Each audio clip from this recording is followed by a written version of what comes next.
Hi guys. Oh, it feels like it's been forever since I did one of these readings. I apologize for that, by the way. I wanted to come in and kind of explain where I've been and what's going on and do one last reading, but I don't know, I don't want it to sound like it's going to be one last reading. I just want to apologize for being gone for a while and explain that I don't know exactly when I'm going to be able to come back again and do another one of these readings. That's part of the reason that I haven't made any in a while, because I ended up getting pretty busy with some other things that I have going on, because as much as I love tarot, unfortunately, I have to, work to be able to pay the bills. So, and that's why I say, like, I don't want to say that this is the last one, because I love tarot. I love doing these readings. But I just honestly don't know when I'm going to be able to come back. So again, I'm so sorry that I've been gone for a while. And I hope you guys enjoyed this reading. I kind of based it on Valentine's Day, but as I'm recording this, we're actually past Valentine's Day. I think this is, I don't know, like the 15th or 16th.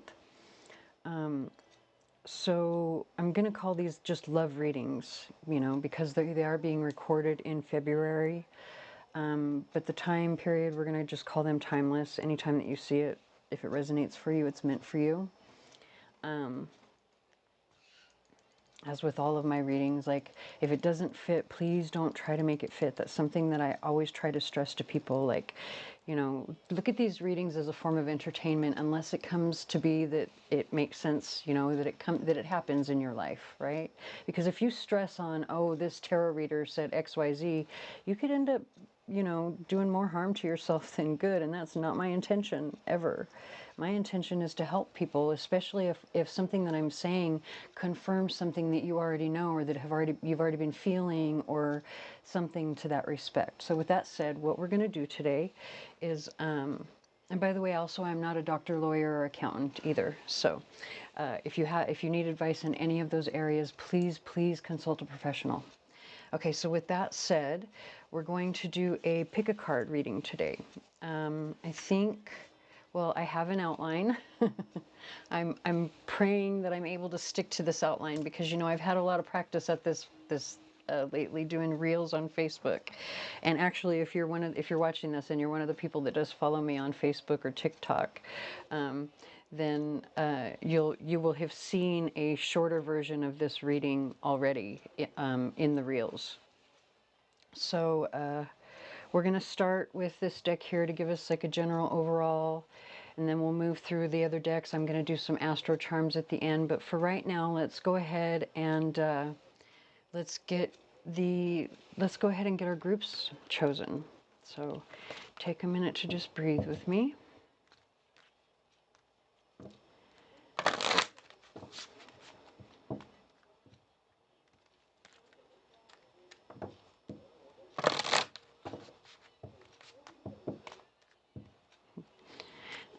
And as usual, I'm wearing my earphones and I'm listening to Pandora as I do this reading, and the song Snap by Rosalind is playing in the background. She's saying, 1, 2, where are you? I just thought that was funny.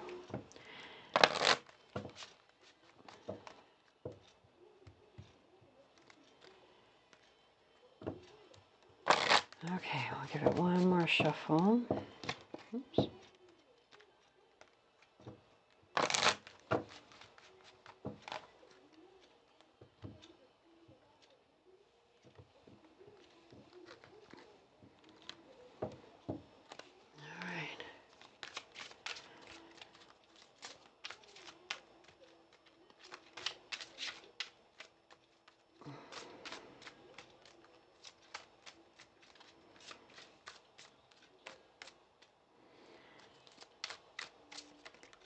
If we don't have one fall soon, what I'll do is just cut the deck and we'll pull from the top.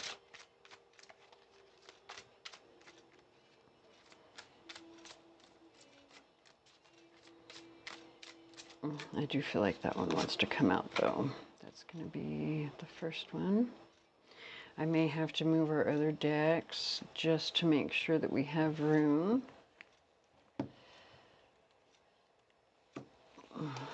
You know what? This one kind of feels like it wants to come out too.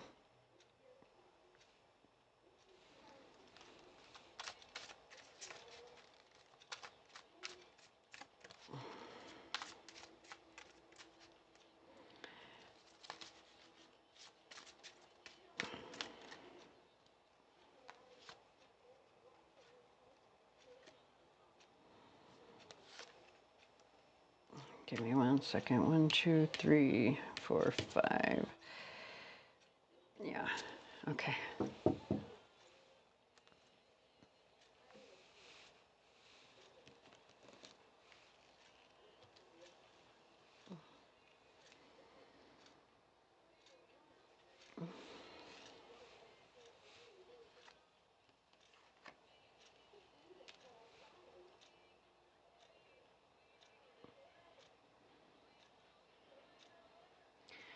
All right, so here's what I'm going to do. We're going to number this one here, number 1, number 2, number 3. Actually, hold on. I was prepared for this. I had little papers, and I just now am remembering that I had them. Oh, here they are. Okay, so I forgot that I wanted to do a numerology aspect to this, so give me 1 second, and we're gonna number the groups based on the number that comes through here. All right.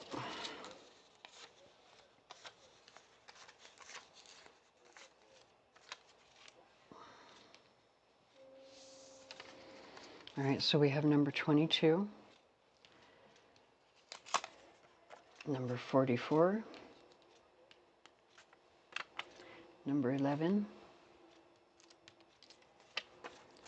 number 99, and number 33. So you can either choose by number or card. So I'm going to kind of move these a little bit this way. That way you can see the card if you want a minute to kind of focus.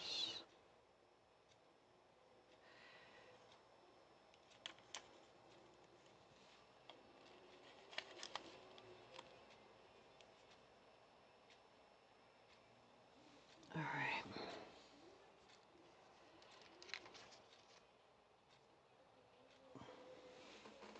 All right. So go ahead and take a minute, decide which one you would like, and I will be back.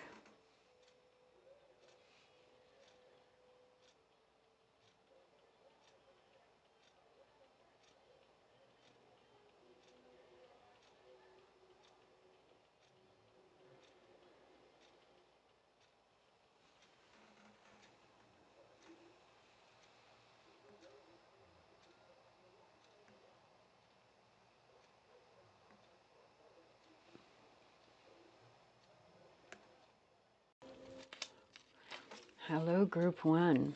So you have number 22. So the number 22 is representative of the sun. It's a master number, but it breaks down to the number 4.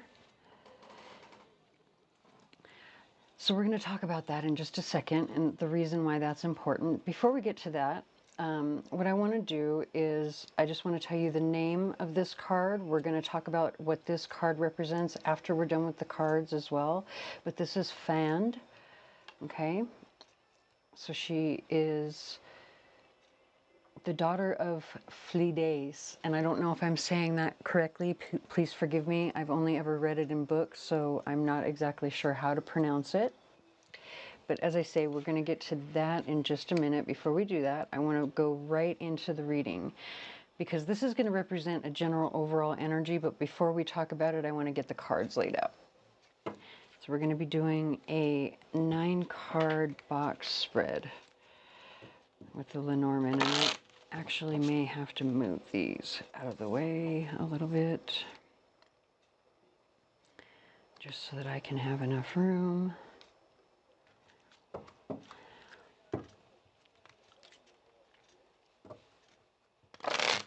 Actually, while I'm shuffling these and getting ready to lay out the box spread, we can talk about the sun. So each number for each of these readings has a planetary influence that's attached to it. So as you know, the number 22 is a master number, but these are love readings, right? So what I tried to do is I tried to choose numbers that would be representative of certain planets, and these would be planets that I would look for in a synastry reading, the ones that I would look to see how are they interacting with each other between two charts, right? So the sun is one of the major planets that you want to look at. It's a masculine energy, but it also is kind of your soul, right? I like to tell people the sun is sort of like the foundation of the house, right?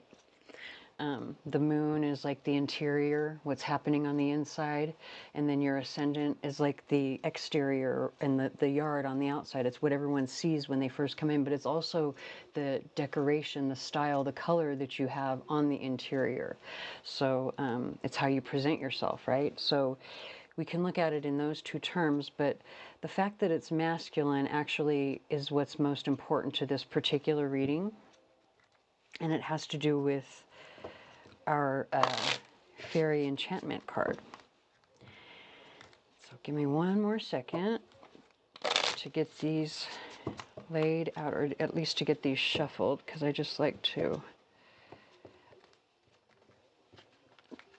do this particular type of reading a certain way where it's okay. Yeah. All right.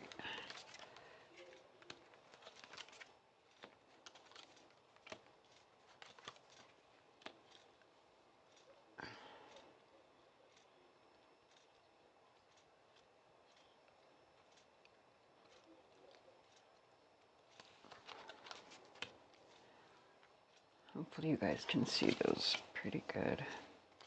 Tried to get I have a new area that I'm filming these readings from, and it's a little spot in my bedroom, actually. And I tried to get it set up just right. Okay. So, very interesting. And then we have the bridge on the bottom of the deck. All right. Very interesting that we have the clouds here in the center. And it makes perfect sense because there could be, based on the story that comes with this particular card. So this card here talks about bliss, right? It talks about emotional bliss, some sort of wish or dream or something that's, that's fulfilled, right? But what's interesting about the story, when it talks about Fand, it talks about how she's Flide's daughter. At one point in her story, her husband leaves her, and the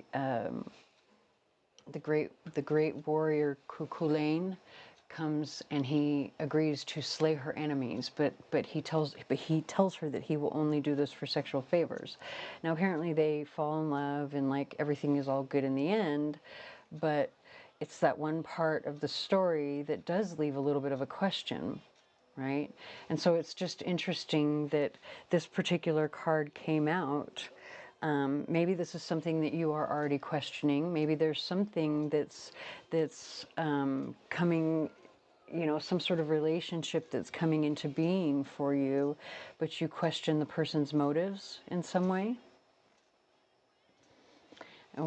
So that would make sense with what's happening here, because the center card is basically, the main focus, or the central, what's happening in your reading. This is the energy you come into the reading with, and this is the energy here that you end the reading with. And so you're coming into the reading with conflict. There's also a lot of sexual energy that comes through with the whip. But everything that's in this top row, this is what's happening in your head, right? This is you. Here's your head. This is what you have control over down here. This is the recent past, or energy that you should already be aware of, right? It's pretty much happened. This is what's getting ready to happen, and this is where you are right now. So now that we've laid that out, let's look at the cards and break it down, right? So you're coming into the reading with a lot of conflict. There's probably also a lot of sexual energy, a lot of sexual tension. with this card here. It could be from a feminine energy because we have the woman. That doesn't necessarily mean that it's going to be a woman. It's just someone who is coming from their feminine energy. But what is interesting is that we do have the gentleman here. They're both looking in the same direction, which is towards the past, but they're not, well, he hasn't completely come into the present yet. So maybe this is somebody or something that's coming into a situation, right? And you have a feminine energy on your mind. This is a masculine, active, aggressive energy coming in. And when I say aggressive, I don't mean aggressive as in you need to be worried because they're dangerous. I mean aggressive as in they're going to pursue. Especially in a love reading, especially when you have the card of bliss and then you've got the sun coming through, which the sun is very positive, right? It's bright. It brings clarity to a situation. It's a very charismatic energy, very generous energy.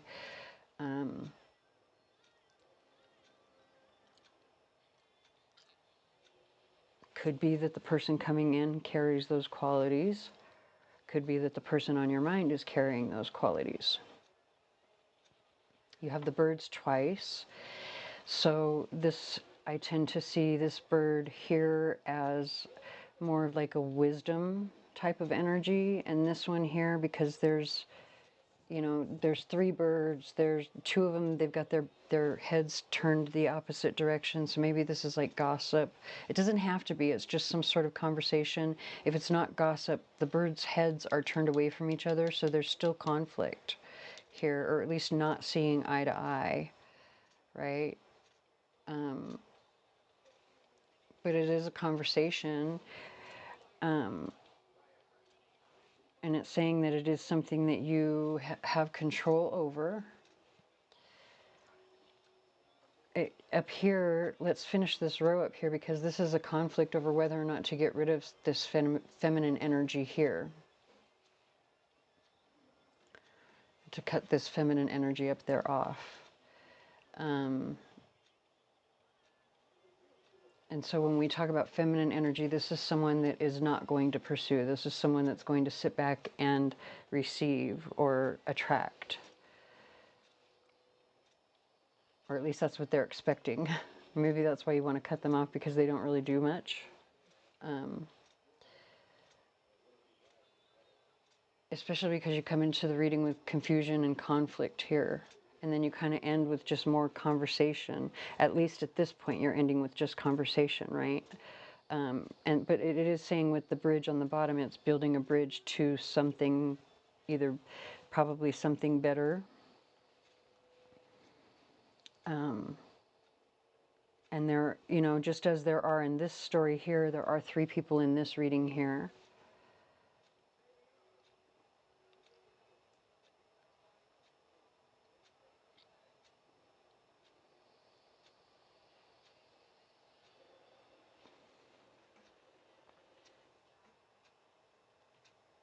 We have the song, hold on, Infinity by James Young.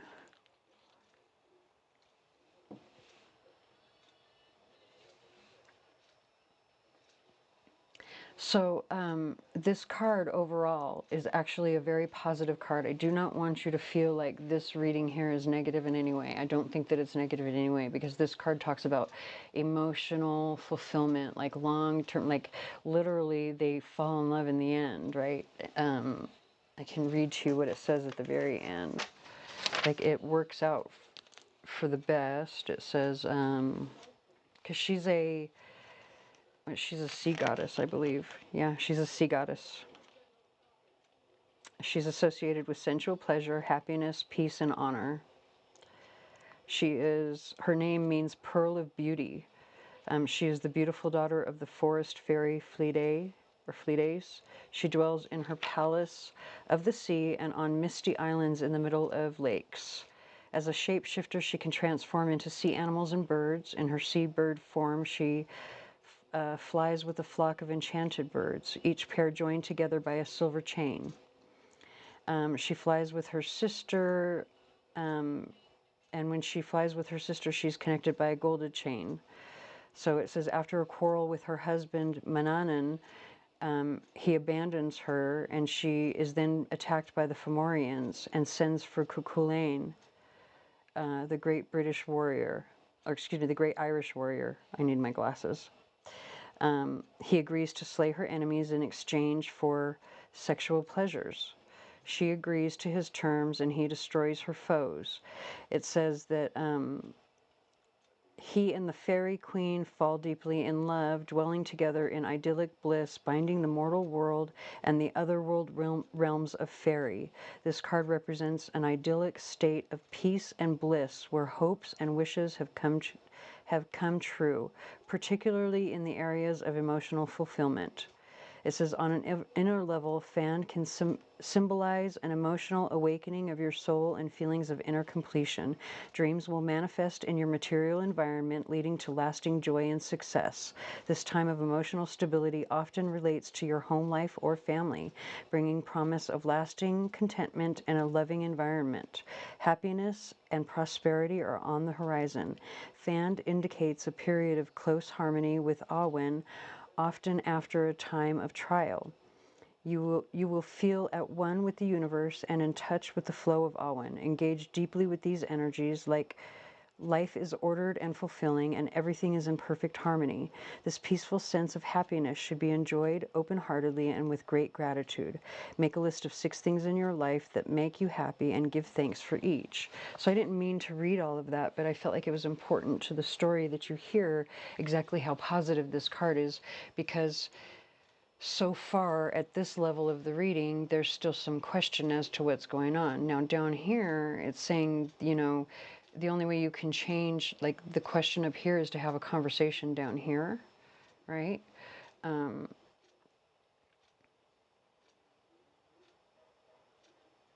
it looks like there was already a conversation with somebody here in the recent past.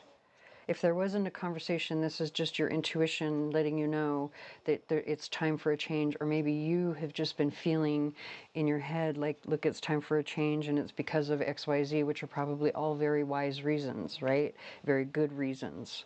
More than likely, I feel like it's because this person probably doesn't do a whole lot, and you would like that very much if they did, or like if they would reciprocate in some way, or maybe there's some sort of confusion with this person up here. Look at, we have the song Saturday, Sunday by Jason Derulo and David Guetta.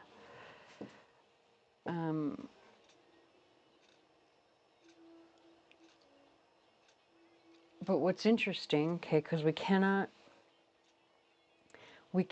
ignore the fact that the scythe can cut both ways, where it can cut something off, right? It can also, that cutting something off can also be a harvest, right? So it's a very dangerous, sharp tool. It's very sharp. It's, you know, it can end something, right? But it looks like there are 2 people that might be either cut off or something. Maybe cutting off one leads to a harvest with the other. Because it is harvesting some wheat in this particular card here. So it's very clearly, you know, it's very clearly, at least to me, because I read intuitively based on the images more than just the actual meaning of the card. I mean, I do go by the meaning of the card as well, but I read intuitively and I go by the images before I will go by the card. And I, you know, I've heard people make fun of people like me. Stay in your, like, go do your own channel, go do your own thing, but whatever. So, you know, why are you making fun of me? Why are you even, if I bother you that much, why are you even watching, right? But anyway, so I will always go by what I see first, because if I'm scrying a crystal, I'm going to see images. So that's how I'm going to read the cards. I don't know why I got so defensive right now. Apparently I'm holding on to something, right? Anyway, so there's something about building a bridge. You have to build a bridge with someone, and the only way to build a bridge with someone is to have a conversation.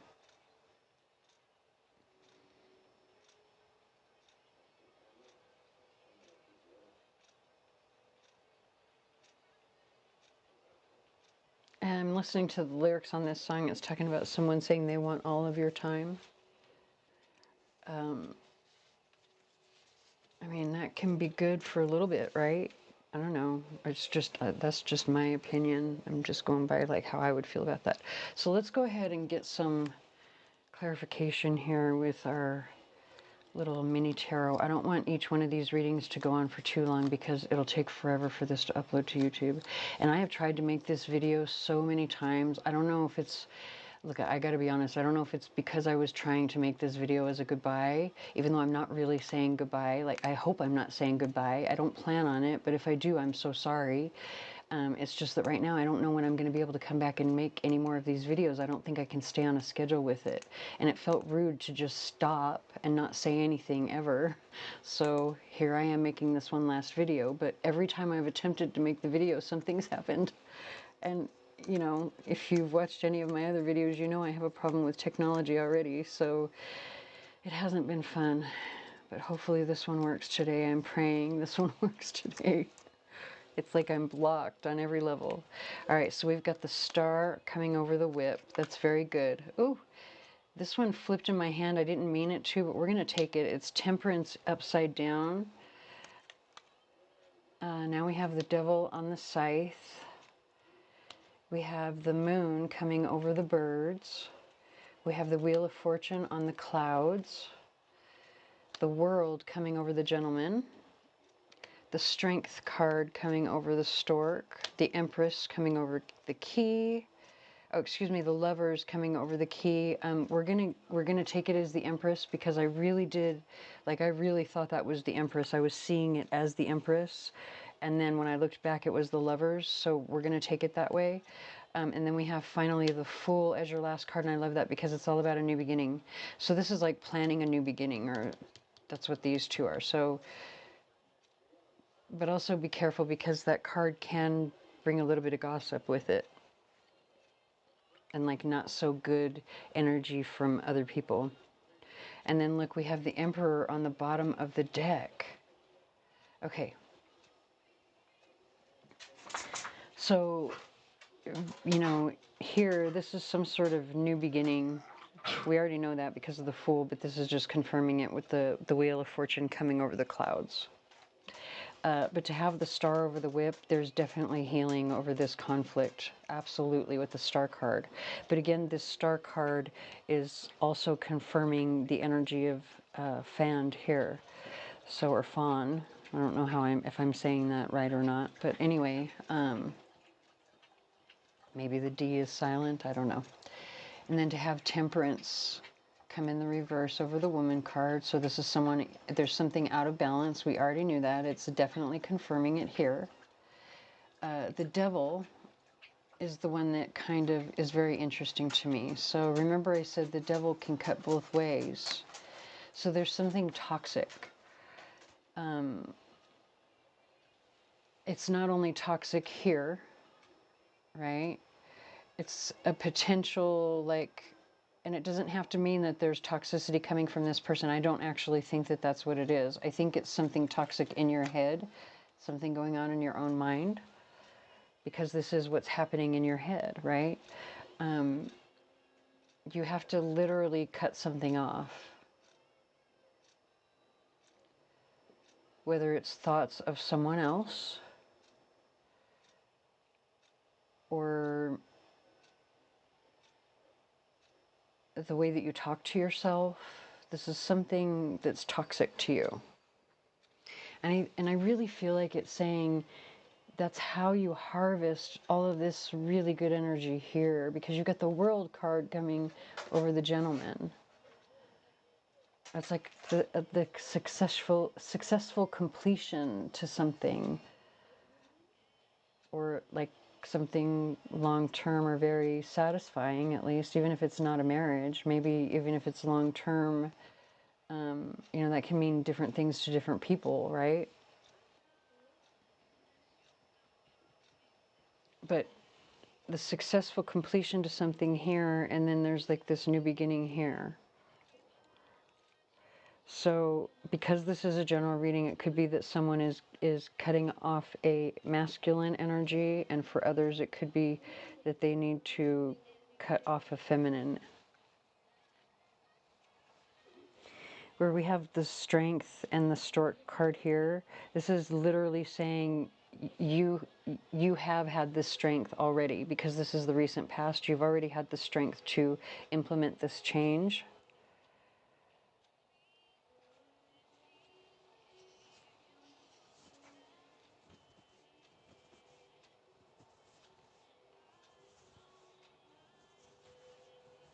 So the lovers, I'm actually going to read it two ways,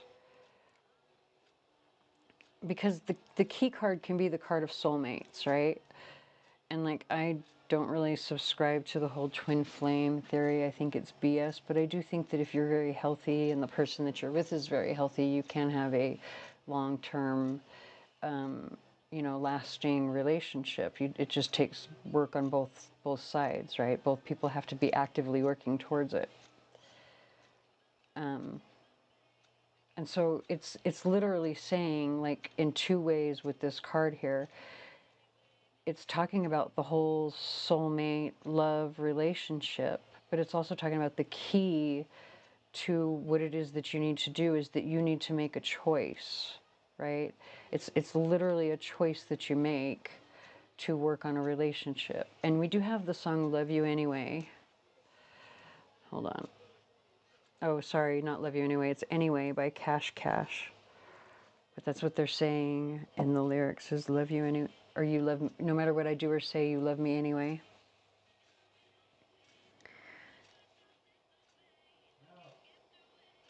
Oh, okay. You could be dealing with an Aries. I kind of felt like maybe there was like a Leo connection with this card here, but it could be an Aries because of the Emperor, and the Emperor is coming over the bridge. So it's saying maybe you need to build a bridge with this person, whether it's an Aries or not. Whoever this person is, they are sort of powerful, like they're a leader in some way. Maybe they're even a little bit intimidating or pushy in some way. I don't know why I'm saying pushy. It just kind of feels like it for some reason.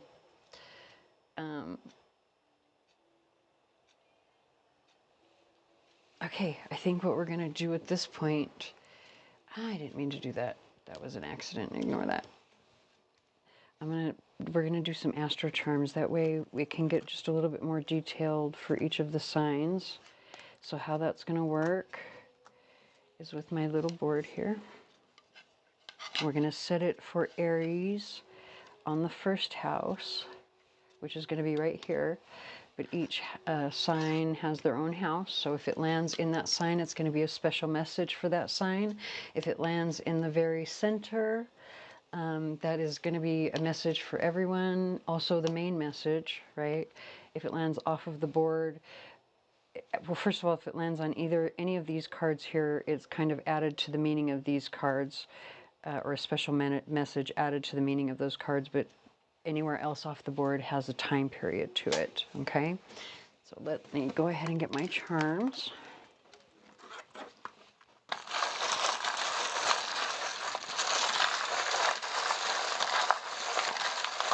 And by the way, I should say, I forgot to say this in the introduction, but I am going to say it in each one of the readings. So if you do want a reading that's more often, I'm not going to stop doing the reels. I'm just going to stop doing these bigger, longer readings, because they take time not only to film, but to edit and then get them to upload. And I'm just not going to have the time to be able to do that, especially not to be able to do that on a schedule moving forward. But I am going to continue to do the reels, and those, I typically post those almost every day. I will allow myself like days off, just because, again, life gets in the way, but I try to post those as often as I can because I love the readings. So anyway, let's get to your charms.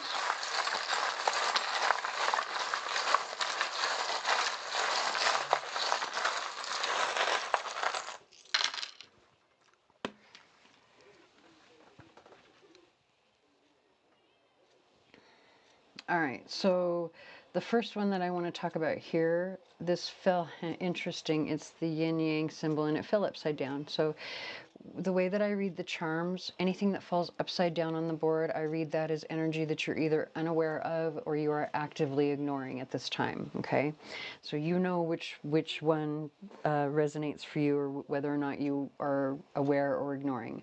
So with this woman here, or this, not woman, this feminine energy here, we already have the Temperance card coming upside down, but now we've got the yin yang coming upside down. So again, I think whoever this person is, maybe they don't even realize how unbalanced they are, right?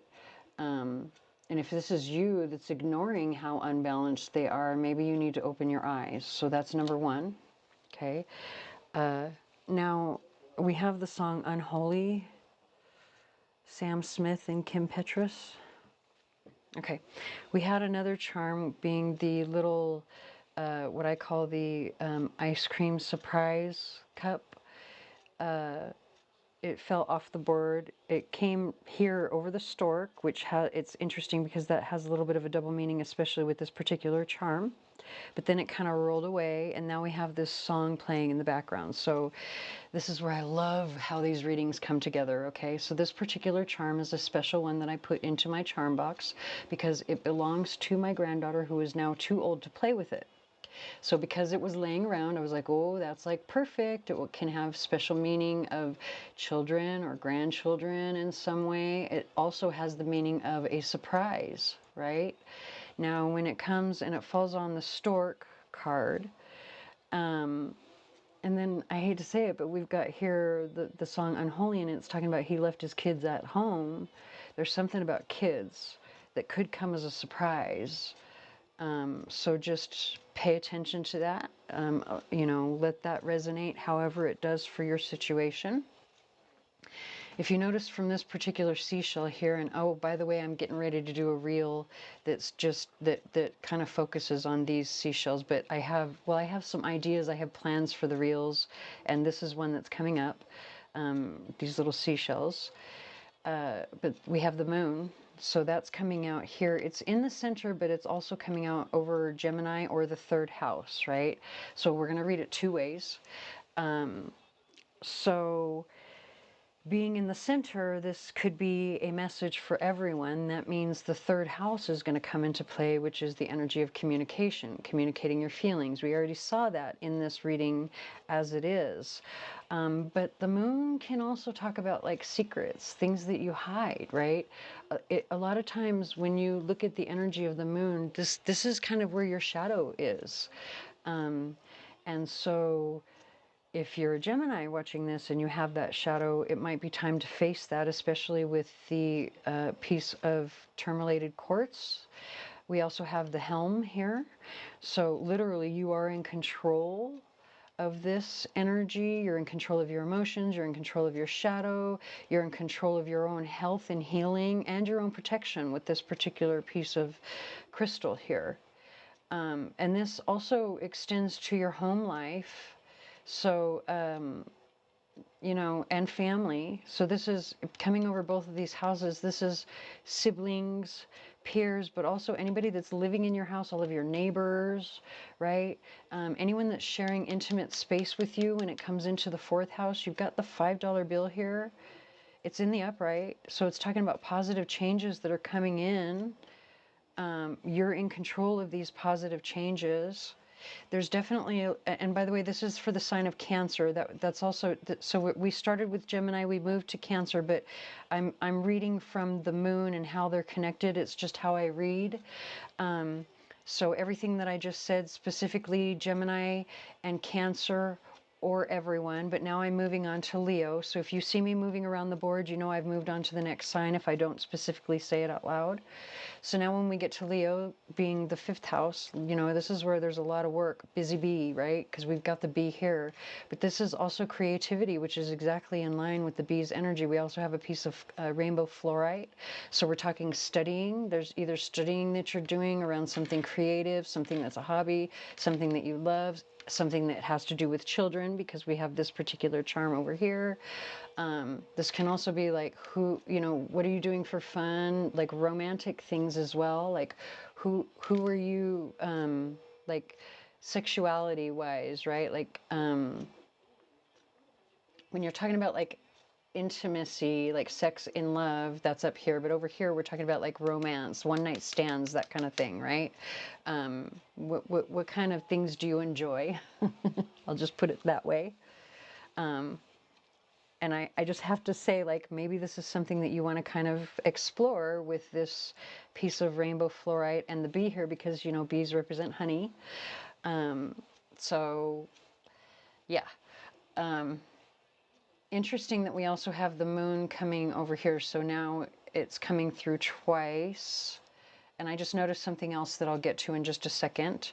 But it's coming out over both the 6th house and, no, I guess it is just the 6th house. It looks like it's getting ready to step into this 7th house here, though. So very interesting that it lands like that for this particular reading, because of the way that the gentleman is literally right underneath this area of the board here. And this is the 7th house, where it is like partnerships, marriages, and such, but we have work over here. And if you talk about the meaning of this particular card, now we have, you know, it's coming through 3 times. It came through here, it came through here, and it's coming through in the charms, where maybe whoever this person is starts out as someone that you work with, but ends up being someone that you might have a relationship with. And we do have the Leo charm coming out as well here. It's underneath the ox rune. Interesting, though, that the ox rune is in the neutral position, because this is all about strength, and we had the strength card over here. So it's saying maybe that you don't feel motivated, maybe you don't really have the courage, maybe you're needing to bolster your strength. And by the way, that's 1, 2, 3, 4, 5 different ways, actually 6 different ways, because we've got another sun over here, but it's upside down. 6 different ways that the sun has come out, or that Leo reference has come out in this reading. So Leo really strong here. Also Cancer, because we've had the moon come through a couple of times as well. And then Aries over here. So this is Virgo. The 6th house is Virgo when it talks about work, right? So, and we do have the Leo charm sitting underneath this ox rune. So this particular rune talks about courage, strength, the ability to like overcome obstacles. And then Leo can be an energy of like pride when it's in its detriment. And it looks like it's in its detriment here. So maybe when it comes to both Virgo and Libra, there's an issue of pride when it comes to your strength, right? There's an issue that, and especially around work, that needs to be like, you need to pay attention to this. It needs to be balanced out in some way. Like maybe Libra well, not just Libra. I'm saying Libra because this is mainly in the 7th house, but it is sitting here as well for Virgo. It's just that this particular rune is mainly here.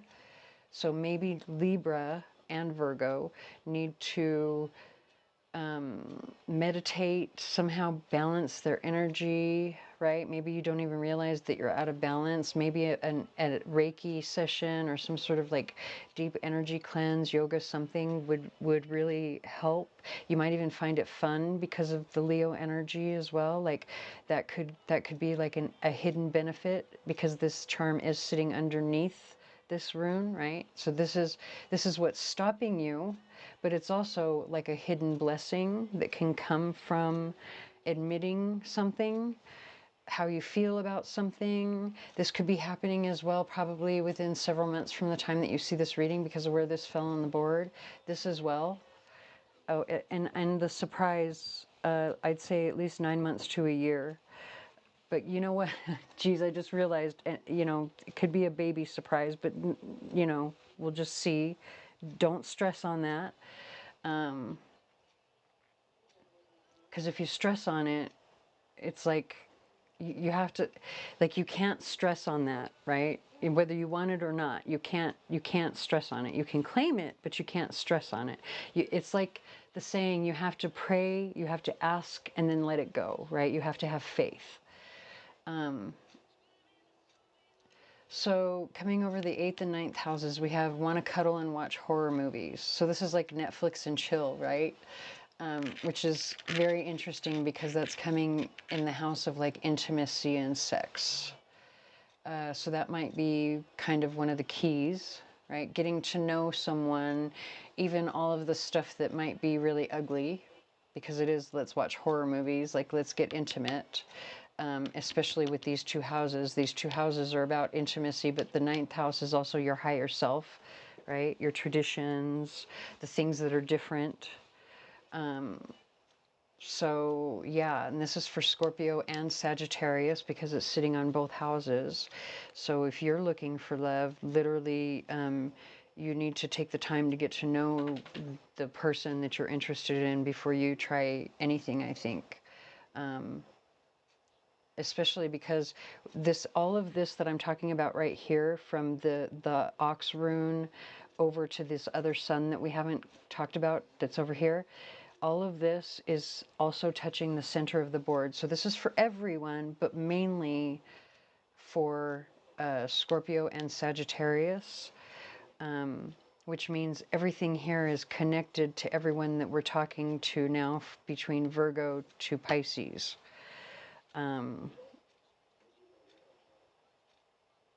It's all connected in some way with little special messages for each sign.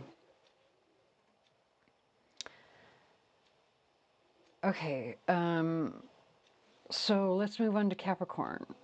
Actually, Capricorn and Aquarius, but that's going to move us right into Pisces because Aquarius and Pisces are connected, but I'll get to that in just a second. So we have the $1 bill. There's like literally for Capricorn, I think this small surprise might be for Capricorn, right? A very small surprise, small gift. Again, it might be, it could, you know, babies can be small, but I don't know. We'll see. It could just be like, you know, the gift of balance, because we do have this here, but also something related to like work, career. I'm sorry, I'm getting distracted because this song she's saying, it's $1 Million Baby, Ava Max. Oh my God.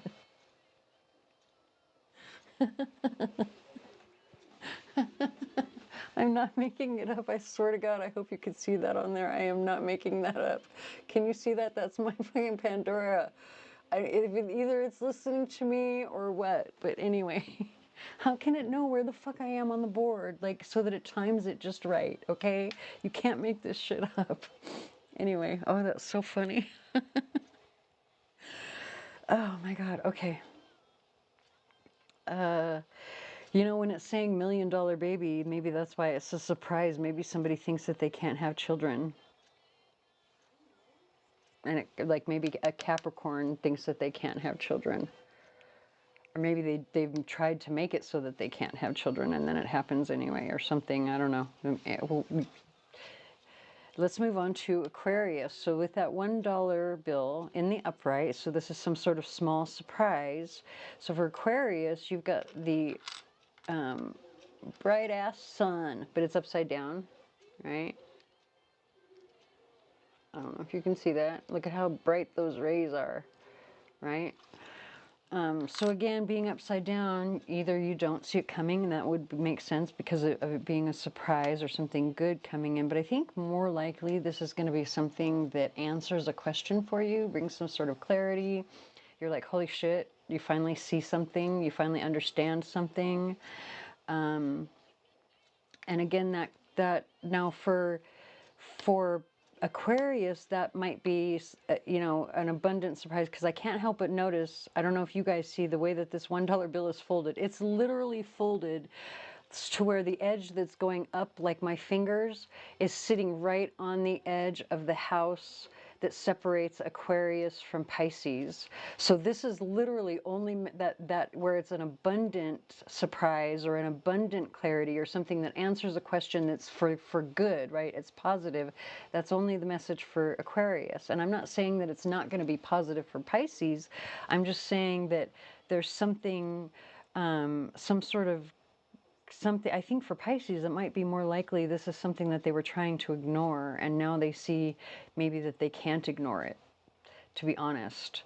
Especially because look at like the way that the sun and the moon are like opposite from each other. Pisces to Virgo, man. They're opposites on the wheel for a reason. If I was doing an astrology chart, though, I would say, look at the orb is off, like the degree of orb. You can tell where they're sitting, like the degree of orb is off for it to be a complete opposition. But still, by sign, there's, opposing energy. So maybe this is something that Pisces was trying to ignore for whatever reason. We do have the song.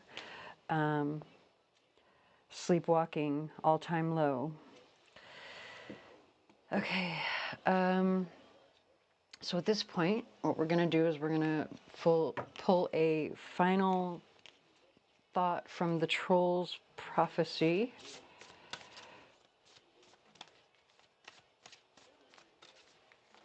Man, this reading is like 42 minutes already. I may have to separate these. I didn't want to, but I may have to. This might be a 4-hour video, and I don't know if that's going to upload. Oh, that's the one right there. Hold on, wait. This is the one right there. Okay. Okay, so we've got the Troll's friendship. Represents companionship and support.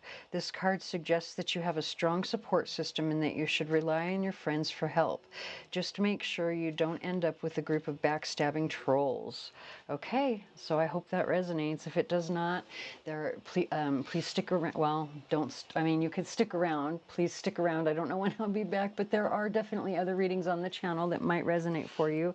And you can look me up on either Facebook or TikTok or Instagram. I gotta be honest, I put the same reel on all three, so if you only want to follow me on one, that's fine. But if you want more frequent, smaller readings, you can find me there. So thank you for watching.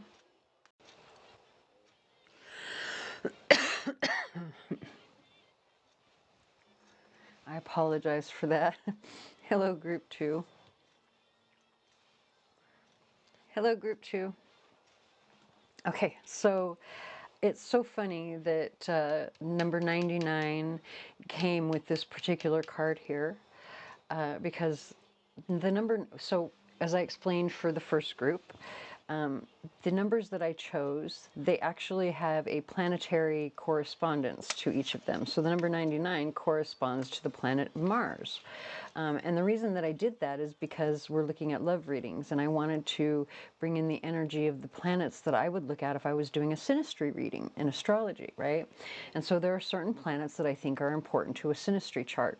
Mars is definitely one of them, because you're talking about your sexual health, right? Well, the reason that that's so funny that they came out together is because this particular card is the card of vitality. So I didn't plan on reading the descriptions from the book for each of these readings, but I'm actually going to do it here. I just want to, before I read this, I would like to go ahead and get the box spread set out so that we can read this, and then I want to go straight into interpreting the cards to keep these readings as short as possible. So now that I've given that just a tiny bit of an explanation, we're going to move this over here so that I can give these a little bit of a shuffle. We do have the song Bones by Imagine Dragons.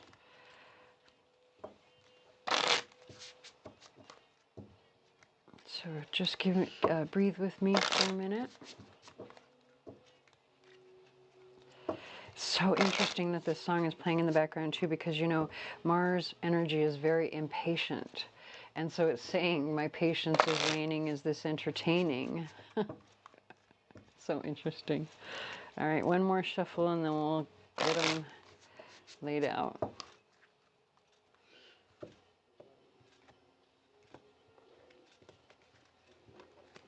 Okay. All right, interesting.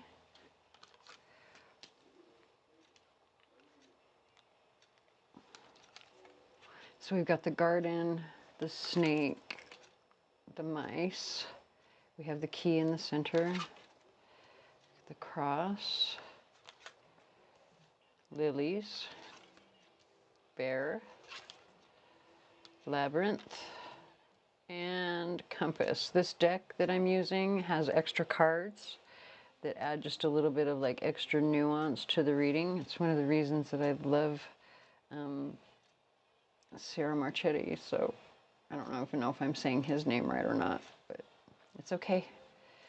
All right, so now that we've got the cards laid out, we have a closer look on the bottom of the deck. All right, we'll get into clarification in just a minute, but let's go ahead and read what it says here. So I think this is Gwion is how you pronounce this, Gwion. It says the infant Gwion is given the task of stirring a cauldron of magic brew created by the witch goddess Kerridwen. I don't think I'm pronouncing that correctly. Again, please bear with me. I've only ever read it. I've never heard it pronounced. It says, in order that her son would gain beauty and wisdom. The first 3 drops of the potion bestow untold wisdom, while the remaining concoction is poisonous. 3 drops splash onto Gwion, who instinctively puts his thumb in his mouth to ease the burning, instantly gaining divine knowledge of all things and the ability to shapeshift. Terrified, Gwion flees in the form of a hare as Kerridwen pursues him in the shape of a dog. After a number of shape changes, he becomes a grain of corn. Kerridwen, assuming the form of a hen, eats him. After she resumes her old shape, she finds she is pregnant, instinctively knowing it is Gwion. After the birth, she plans to kill him, but the child is so beautiful she is unable to, instead casting him into the ocean in a leather bag. He is later found by Elfin, who names him Taliesin, Radiant Brow, as his head shone with bright light. Taliesin grew up to be the greatest bard and prophet ever known. Gwion is a symbol of the radiant sun emerging above the horizon. It says, embrace his energy of vitality, positivity, and vibrant warmth. As the dawn following the darkest night, he represents joy, optimism, purity, wonder, and abundance. This is all-encompassing. Radiant glory fills life with brilliance and evaporating egotistical behavior and replacing it with pure love and majestic harmony. Your desire is expanding into realization. You are about to experience a magnificent sense of well-being or enlightenment. It is time to gather the rewards and acclaim for your achievements and fulfill your wishes. It indicates great success, prosperity, or regeneration. It is the time to let your light shine. It says energize a gem, charm, or rune by holding it often and enthusing it with warm pulses of light. Okay, so, and as you can see, that's the reason I hate reading these, because I stumble over it when I'm reading it. One thing that stood out to me in that entire thing is like, you know, I can't help who I am, but it seems kind of mean to like put something, you know, for him to, hold on. It says, for she puts this brew so that her son would gain beauty and wisdom. So basically she has to hurt her son in order for her son to gain wisdom, right? So, you know, it says the first 3 drops of the potion bestow untold wisdom, while the remaining concoction is poisonous.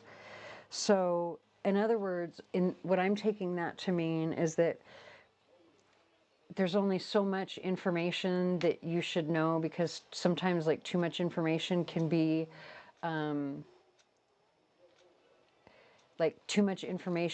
painful, right? Or too much information, like it's almost like the more you know, right? Like be careful what you ask, because you're going to get an answer to that question, and are you going to be happier the more you know, is kind of what I'm getting at. Now we do have closer look on the bottom of the deck, and it's interesting that it does have the number 44. We also have the number 33 in the center here, and those are 2 of the numbers that we're using in this particular reading. So you might have already been, excuse me, you might already have been drawn to those 2 readings and wanting to watch them, but, you know, if not, don't worry about it. You don't have to.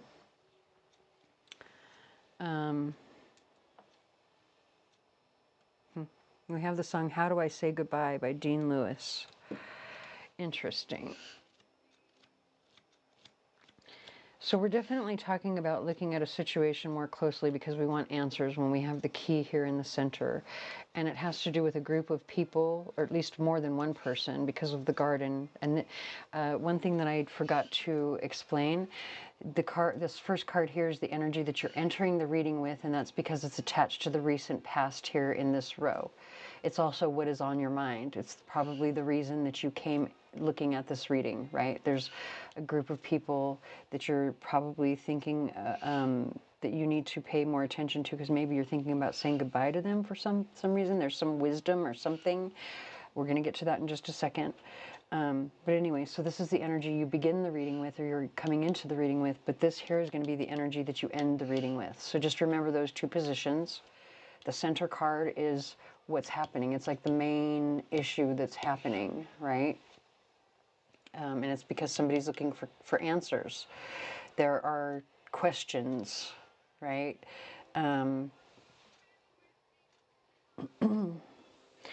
Questions about a relationship, absolutely, about someone's loyalty with the snake card here. And it's like you're going back and forth, back and forth, back and forth with the labyrinth here. Also, there's someone is probably very powerful. If it's not like money power, it can be some other type of power, like maybe they're intimidating or something, because we do have the cross. Whatever this is, it's like a long-term, well, it's actually, there's more than one person really, you know, it could be like a family situation actually, especially when you've got, this is a child here, right? So maybe if this is a love situation, you came to this reading to look at love. It doesn't necessarily have to be a romantic situation. It can still be a family situation, but I do intend for these to be romantic readings. So just keep that in mind, because you are going to hear me say, you know, I might say things that sound like a romantic reading. It's just that obviously there's probably children involved, which tells me this is probably a marriage, or at least if nothing else, you were living together, it was long-term or something, right? And either one person has the power or they're very intimidating or something, and you're worried about loyalty. You keep going back and forth, back and forth. You're worried, really what you're worried about is whether or not someone has deceived you with this card here. Because there's all these tiny small issues, right? Tiny little small things that are catching your attention. And especially when it comes, when the mice comes on this side here of the reading, this is what's coming next. So this is energy that you haven't even experienced yet, which means there's going to be even more small issues that are causing stress. And eventually those small issues are going to create something bigger. And then we've got the lilies, which is, it's the card of like the secret admirer. Like someone admires, like maybe there's a secret admirer coming in. Someone admires you. There is recognition, remember, attached to this particular card. So maybe that's coming from this person here.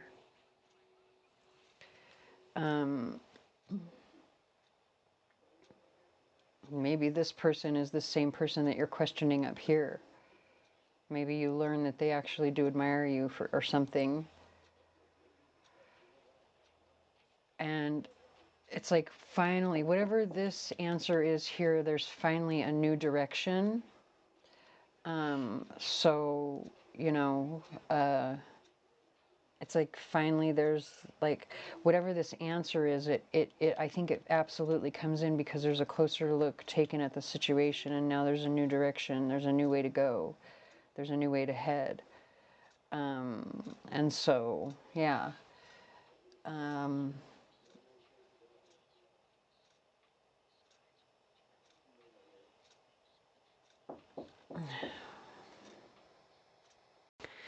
Okay, I'm back, and see that right there. The fact that I had to stop in the middle is exactly why I'm not going to be able to continue to do these readings, because I know I'm going to have just interruption after interruption. And then, you know, I forget where I was in the middle of the reading because you can't be rude, right? So, okay. Okay, we have the song Devil Doesn't Bargain.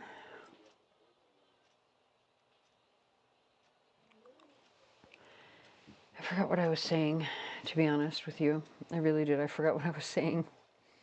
I think I was looking at the compass card and it's talking about a new direction.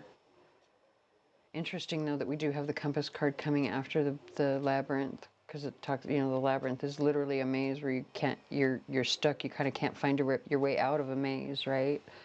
But also it can be a walking meditation, right? Maybe that's something that will help meditation. We have the song Until I Found You, Steven Sanchez and I guess this is Behold. Let me look at that again. Yeah, Behold. Okay.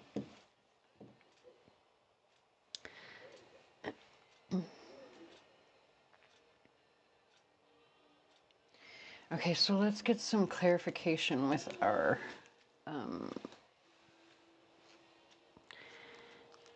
little mini tarot here real quick.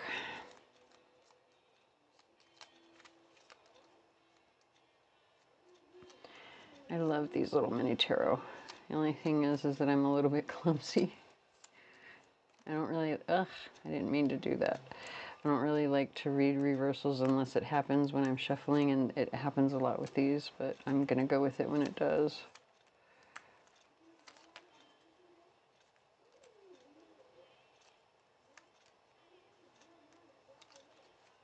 Okay, I think we're almost shuffled. I'll start with that one.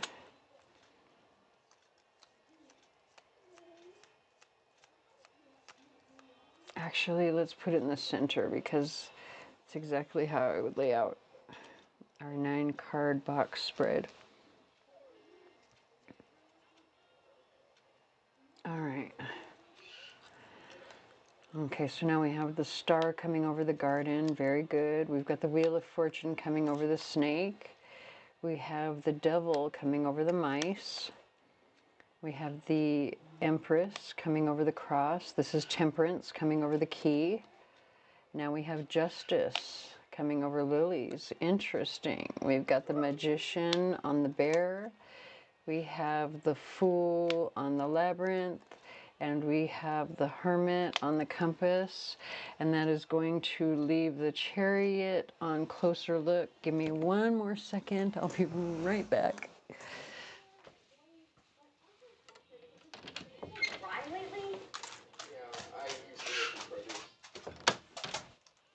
Okay. That one only took a second. It was just my doggie. Okay. So very interesting that we have Temperance coming over the key in the center. So literally, whatever these answers are, it's going to balance out the situation.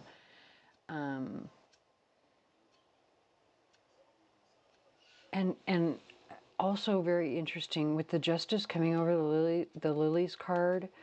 It's like, I think this recognition that you get, it's going to be in some way. It's going to. I think this is part of the reason that the star comes out over here, but like I think it's going to be part of the thing that heals this or brings answers over here. It's like almost like it's like not just justification, and that's not really the word that I'm even looking for. I almost said it a minute ago, but that's not even really the word that I'm looking for. It's more like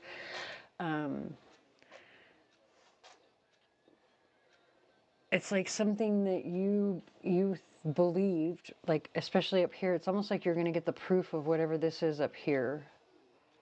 I think that's what comes with this recognition is here. It's like something solid that really solidifies what you knew up here. It's not a justification, but it's like a type of clarification that really solidifies things for you, and it brings the answer that you need here. We have the song Star Walkin', Little Nas X, and he's saying like something about, let me see if I can get the lyrics, hold on. Don't ever say it's over if I'm breathing. Race into the moonlight and I'm speeding. I'm headed to the stars, ready to go far. I'm star walking. Okay.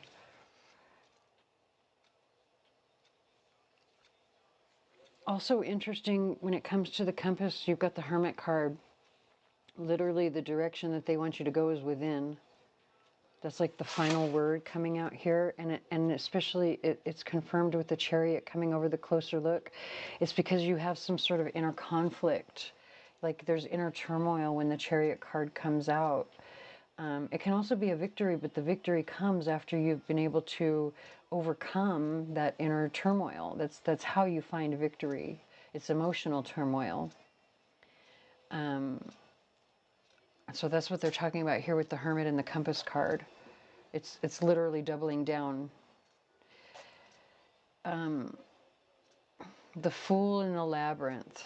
Very interesting energy for me because, again, you know, I already kind of felt like this could be like a walking meditation, right?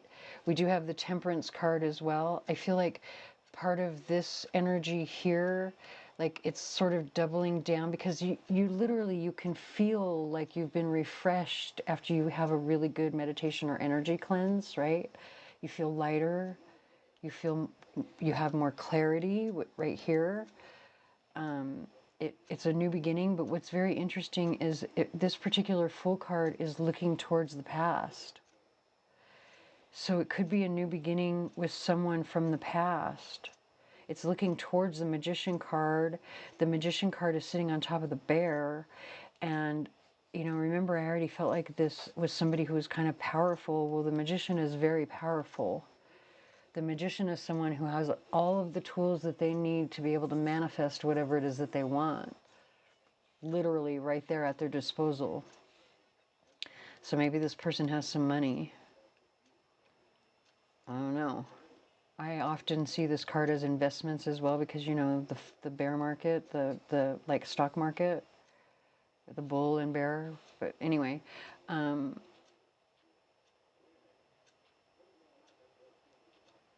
it's also like this can also be a very protective, like that can be where the power comes in as well. Like there's protection, right? They're very, they're ready to fight.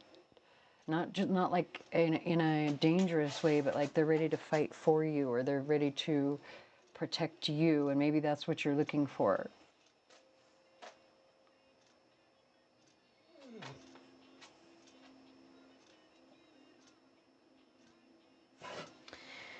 Give me 1 second. My dog wants to go outside.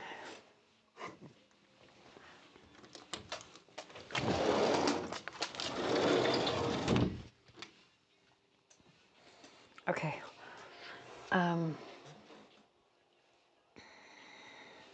Did we talk about the cross with the Empress? So if not, I'm really feeling like there's an ancestral connection, or like when I say ancestral connection, like the cross can represent faith.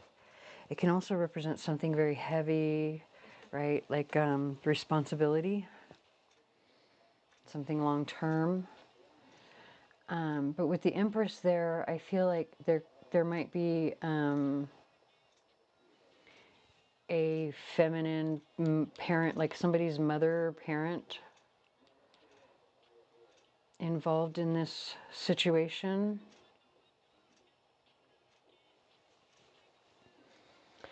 I'm not gonna lie, I do kind of feel like it's saying that this is someone who's already passed away.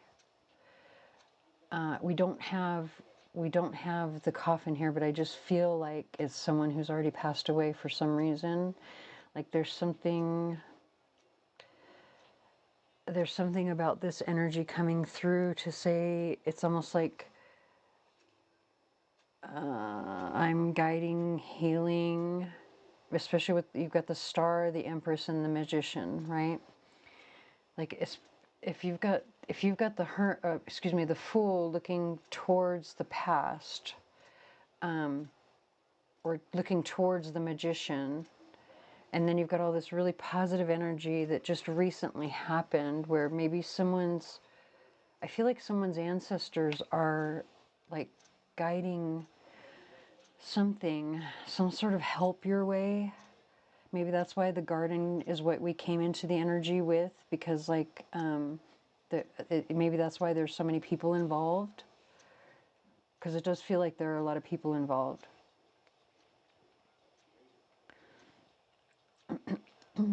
Interesting that we don't have the man or woman at all, but we do have the Empress. Well, actually, we have 1, 2, 3 cards that could represent people, 4 cards that could represent people. The Empress, the Magician, the Fool, and the Hermit. And the only reason that I say that is because the energy of the other cards are more general, right? The Empress is going to represent a motherly type energy. The Magician is going to represent somebody powerful. The Fool is going to represent someone who's a little bit naive or maybe impulsive. And then the Hermit is going to represent someone who's very thoughtful, introspective, a loner. So for the Hermit, we're looking at Virgo energy. For the Fool, we're looking at Aries energy. And for the Magician, we're looking at Gemini. With the Empress, we're looking at Taurus.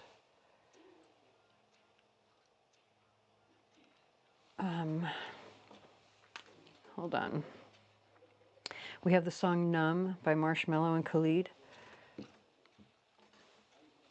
Okay. I think we're going to go ahead and move on to our AstroCharms. So the way that we're going to read this, move this out of the way. I'm going to set this with Aries over the first house. If the charms fall in the center, it's going to be a general reading for everybody. Also the main message. If it falls in one of the signs, it's a special message for them. If it falls where it lands on both, I'll explain that. If it falls on one of these cards, it's a main message for this area, the area of the cards. And on certain areas of the table, it can represent different time periods. So,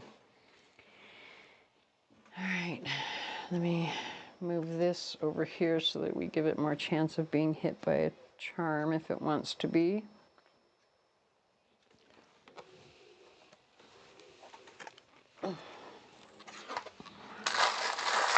We have the song Antihero, Taylor Swift.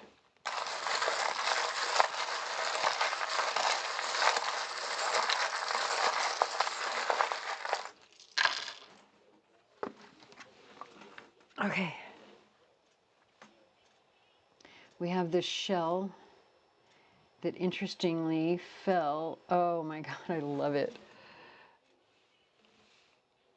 You see? Oh, come on, please focus.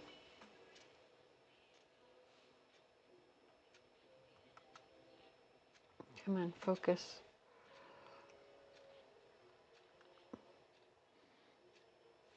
So very interesting that it came over the evil eye.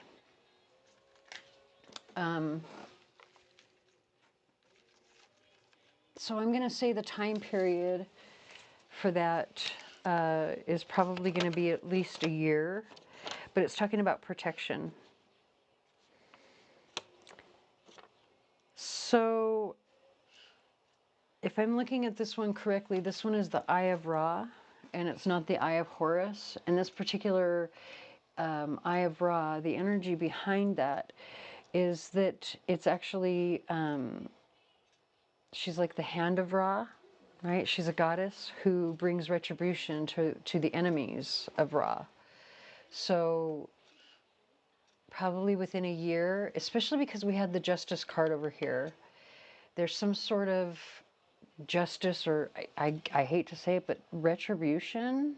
Like, is somebody hoping for retribution? Because now that I'm looking at that particular, seashell rune, and the way that the Justice card felt to me over here, it really does kind of feel like whatever this is that happens over here and brings the answers, the clarity that you need, right, that solidifies this up here for you, there's something that happens like a year later that's like some sort of justice that comes in. Okay. And then now we have the mermaid here, which is upside down. So the mermaid is obviously going to be water, emotional energy. Excuse me a second, I had to let my dog back in.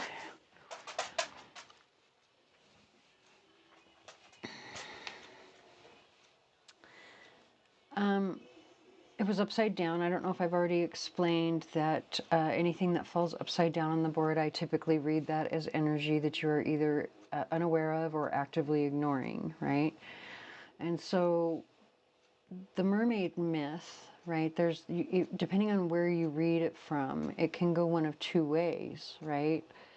I've heard it told where the mermaid actually lures some sailors to their death in retribution. And then I've heard some stories where, they actually lure them to safety or help them to safety. I think it all depends on how you, I don't want to say too much, but I think it depends on how you interact with them, to be honest. And the only reason I don't want to say too much is just in case I'm saying something, I don't want to give the wrong information.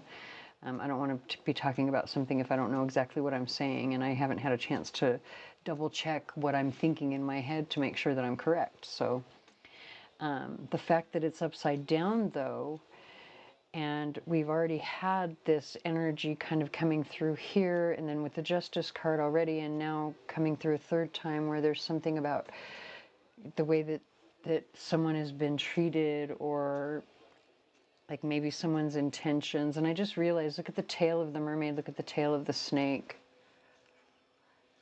Like maybe someone's not as great as they seem.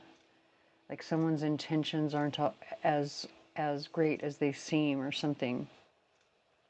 Either you're ignoring it, or maybe that's the reason that you need to take that closer look with it.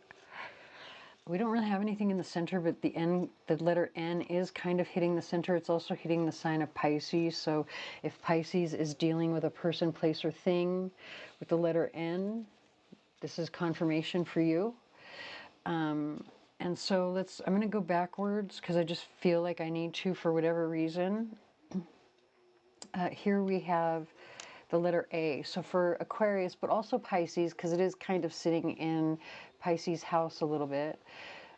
So, for Pisces, either NA, like not applicable, or AN, right? It could be a name, it could be a person, place, or thing. Just take it however it resonates for your situation. But the fact that the A is upside down tells me that, at least for Aquarius, you're not really paying attention.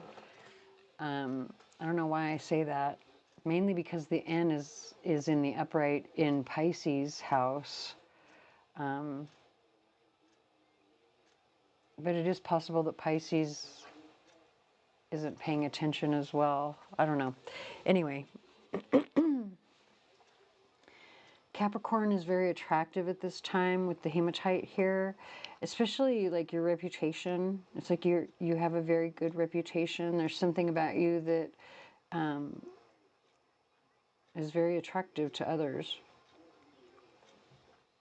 Like I don't know, especially like expect people to put in a good word or something, or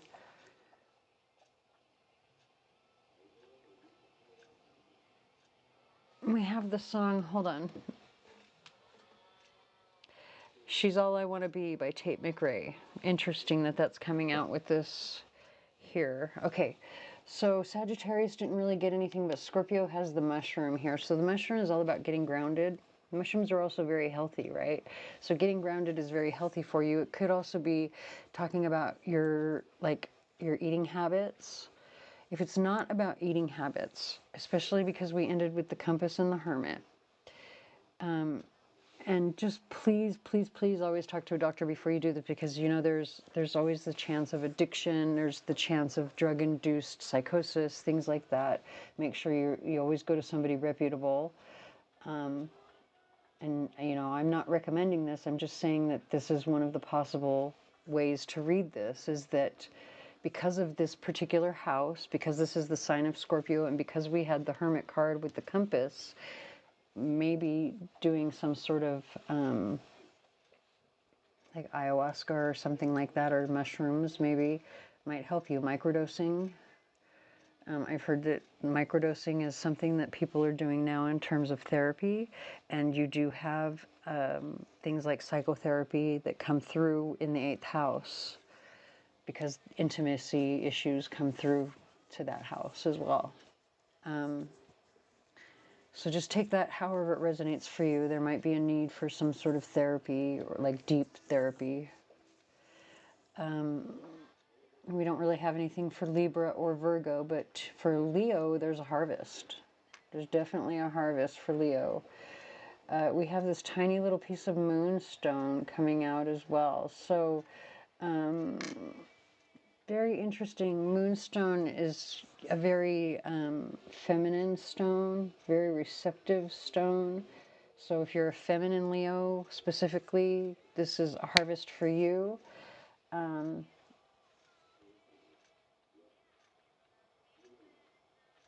It's also like an intuitive harvest. It might be something that you've already intuitively known was going to happen. You've already kind of been planning for it. Okay, so at this point, oh wait, I'm sorry, I almost forgot about the star. So for Taurus and Gemini, actually, this one's going to be kind of tied in together. We have the starfish. I think basically it's saying that like you're shining. Maybe this is like a confirmation in terms of recognition, where they were talking about the recognition over here and in this card. Like you'll be recognized for some action that you've taken, something that you've done previously, some work that you've put in. Maybe you've already put in some of this work over here and it shows, and maybe you are either a Taurus or a Gemini watching this and you're dealing with the other signs, and you're the one that's being proven right in some way. All right, so we're going to do one final thought from our Trolls Prophecy deck.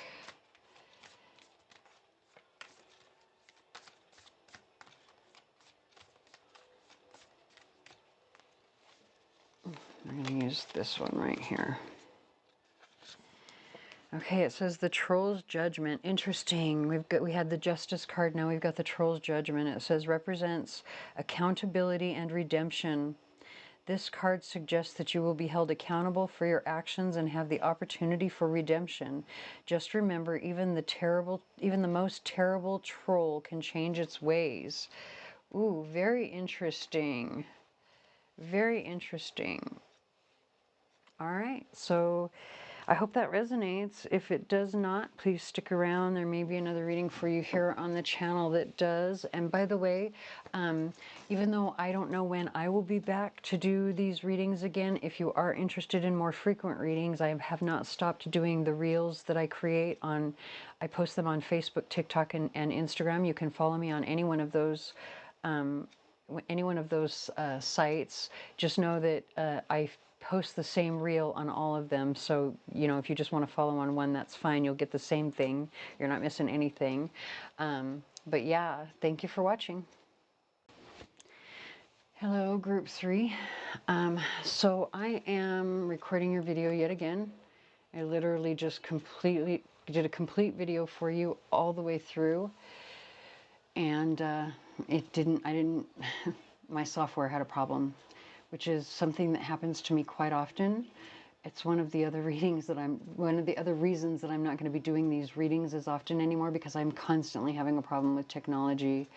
And this thing that just happened to me with your reading happens to me constantly, where I will complete a full reading, but apparently the software doesn't have enough room in the render cache in order for me to be able to save any part of it. It's the software itself, it sucks. I would not recommend it to anyone, but anyway, I'm sure a bunch of people actually use it and probably know how to use it better than I do. I can't seem to figure it out. So I'm going to try and film your reading again. Yes, I am a little frustrated, which, you know, is so funny, because literally the theme of this particular card, this number, and, well, Saturn is attached to this number here. it has to do with like restrictions and obstacles and overcoming obstacles and tower moments and all that kind of stuff, right? And being able to like adapt to the situation in order to accomplish what it is that you need to accomplish. So how funny that this is what just happened to me with your reading, and I don't know if this actual reading is going to record, even though I did go out and clean out the render cache, okay, and the temporary files and all of that in the files for this software, and it's still, even though I do that all the time, I do this regularly with this software, and I still have this problem every time. So let's try and get into your reading. Let me explain a little bit about the number 44. So I chose specific numbers for this reading because they had they were representative of specific planetary influences, and those would be the planets that would be what I would consider some of the most important planets to look at in a synastry reading. If you don't know what a synastry reading is, it's a type of compatibility reading that you can do to look at love relationships, romantic relationships, or any type of interpersonal relationship. And so Saturn is one of those planets that you would want to look at, because Saturn is going to give you a pretty good idea of how someone is going to react in a stressful situation. How do they work, right? What are their traditions? What are the rules and things that they abide by? What are the boundaries that they want to set for you, and what are the boundaries that they want to, that they are okay with you setting for them, right? What are the restrictions that are attached to it? Also, whether or not a relationship is going to be long-term can be attached to Saturn placements and how they interact with each other between two charts. So that's the reason that I wanted to use these numbers for the reading. And it's very interesting that this particular number happened to come out with this particular card, because this card talks about the consequences of your actions, but not only that, being adaptable enough to overcome challenging situations like I'm having to do right now. So because I'm kind of worried that this may not actually record for this particular reading, and probably the rest of them, they're not going to be as long as the others were, because I don't know how much my software or my computer or whatever it is can take, to be honest with you. I don't know how much I can record, and I or hold or whatever. I'm fingers crossed we're going to make it through it. So let's go ahead and look at your Lenormand. We're going to do a 9-card box spread. And so if you are looking for readings that are going to be a little bit more reliable, a little bit more frequent, you'll want to follow me on either Instagram, Facebook, or TikTok. I post reels almost every day. I do post the same reel on all platforms, so if you only want to follow on one, that's probably a good idea. Otherwise, you'll get annoyed with me. But they, like I say, they are a little bit more frequent. I try to post those every day, although I do allow myself days off because I am human, and it is nice to be able to take a break every now and then. So yeah, let's go ahead and get into your reading. If you are looking for them more often, you can find me there. We have the song I'm Good by David Guetta and BB Rexa. So we've got the stork in the very center. Obviously, there's going to be some sort of change coming into your relationship when the stork is there. That's at the very center, but hold on. We've got the birds, the tree, the rider, dice, masks, interesting. Crossroads, the sun, and the labyrinth. So yeah, there's definitely a lot of change coming, a lot of shifting and change. We also have the coffin, so something is definitely ending, especially with the coffin on the bottom of the deck, because that's the energy of everything that's happened up until this moment where we are right here and now talking about this reading. So something has ended, and that's the focus of your reading. But you're coming into the reading with the energy of wisdom or some sort of information. Maybe this just happened. Maybe you just received some sort of information that ended something, and it's causing you to have to make a choice with the dice and choice coming on top of each other here. You're gonna have to make a very wise choice. It's probably gonna be a hard choice. So again, when you're coming into the reading with the birds, right, the reason for that is because it's coming over the left-hand side, which is the recent past, but it's also sitting at the top row, which is what is on your mind, right? So this is what your question was, right? What do I do next? Where do I go next? Or really, it's about this choice that you have to make that's going to change something. It's a choice about a change. It's literally a choice about some sort of news that you receive, because these are two messages or cards of messages, right? This is the messenger, but this is the message. And it's interesting that the messenger is coming after the message, right? So maybe there's like, once you make your choice, then you then have to send the messenger out, because someone else is going to receive the information or the news of your choice, right? And we have the song You Proof, Morgan Whalen. Okay, so again, we have the choice in the recent past. There's absolutely some sort of big change happening, probably in the family. But with the sun here, it's very positive, right? The sun is a very, very bright card. It brightens everything up. So whatever this choice is that you make, it's something very positive. It's very interesting because, so you've got this rider sitting on top of the masks, which is sitting on top of the labyrinth. And it's like ascending energy, 42 to 43. So the masks, meaning the deception, or somebody literally wearing a false or presenting a false front, has caused this back and forth, back and forth, back and forth that's happening with the labyrinth.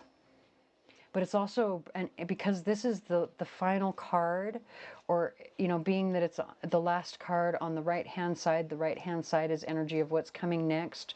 This is like the punctuation mark, right? So what's coming next is that something is coming back around, which is very interesting, because you have this ending. Now, I don't know if it's the same thing that ended that is coming back around, but something is absolutely coming back around when you have the labyrinth there.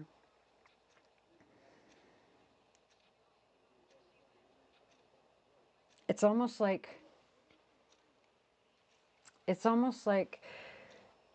your decision to cut something off is what brings something in. Probably what you were wanting to begin with. It may not be exactly what you cut off or what you ended, but it's what you wanted to begin with, I think. It's what brings something back around. It's like it's rolling the hand of fate here. There's also a chance taken here with this particular cards. We have the song In Hamood. It's Ice Spice is the artist. And that is In Ha, H-A, In Hamood. Okay, so let's get some clarification with our mini tarot.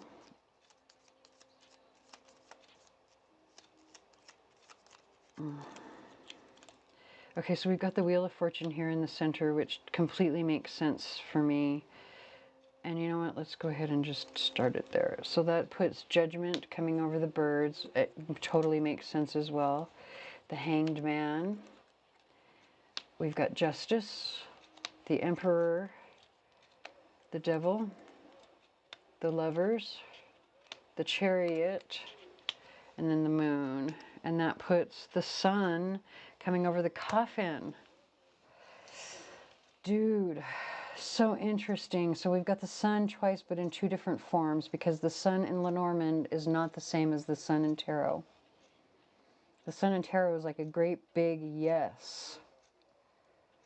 It's almost like once you cut off or end something, I feel like, at least for somebody, it's saying that's the thing that comes back around. Probably from fear. But you may not, I don't know if you want them to come back around, dude. I mean, that's like your own decision. You have to make that, especially because we have the song Hound, I think it's Hound Dog, oh, Vegas, from the motion picture. It's Doja Cat, Hound Dog. Well, it's basically the Elvis song remixed. So, Judgment coming over the birds, it's literally a decision that you made, but you're also voicing that decision to other people. And it's literally a decision that you're making to put something on hold, to stop something with the Hanged Man. You've made a decision to put something on hold. Well, I think mainly you've already seen something from a new perspective, right? Like you see something from a totally different perspective, right? And so you're like, that's it. And I think that's because of the information that comes in. But yeah, you're like, that's it. It's time to end this. Also, this Hanged Man over the tree, it's very healing energy because the tree can be attached to health issues, rootedness, groundedness, as well as sacrifice. So your decision could be in the form, it's a decision to sacrifice something in order to heal something else for the better. And I think you might be giving this, whatever this decision, because you look at, you've got the judgment and then you've got justice with writer. So this is like, you might be giving this information to someone in an official capacity, like, in other words, maybe mailing it like registered mail or something like that, right? Where it's official, or if it's not that, it's like something notarized or something certified or something like that. It's like official paperwork when it's, but it's something that has to do with some sort of decision or sacrifice that's made in order to heal something, possibly this relationship. We do have the Emperor over the dice, so that can be read two ways. It could be that there's an Aries attached to this situation that basically has control of the situation, right? And that's energy of the recent past. But then it comes down here to choice, and then the Lover's sitting on choice. Like, I gotta be honest, like, especially with judgment birds, it's like a lot of communication and decision thinking energy. So maybe this person, if it's not an actual Aries, this is someone who thinks they're in control. They might not be as much in control as they believe with these cards here in this recent past. Like they might even be a little bit arrogant in their belief of the control that they have, or the power, I should say, that they have. Because with the Emperor and the dice card together, it's like literally, you see his hand is even out right here in this card, and then you see the hand throwing the dice, right?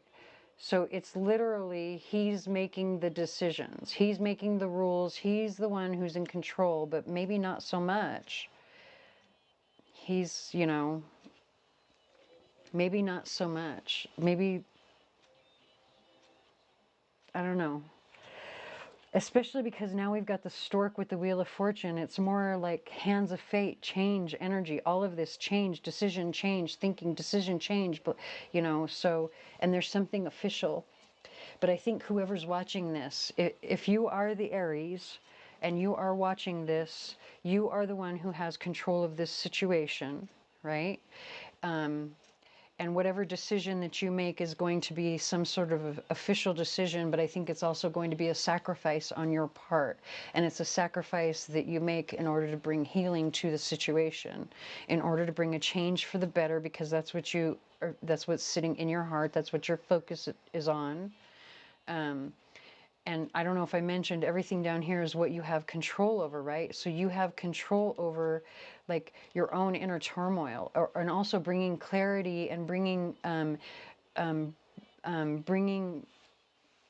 overcoming this turmoil, right? Like you have control in this situation. We have the song Shivers from Ed Sheeran. So there's an element of fear here with the moon sitting on the labyrinth. Like you're afraid someone's going to come back. You're trying to put an end to something because you don't want them to come back, but I think that's going to be the exact thing that happens.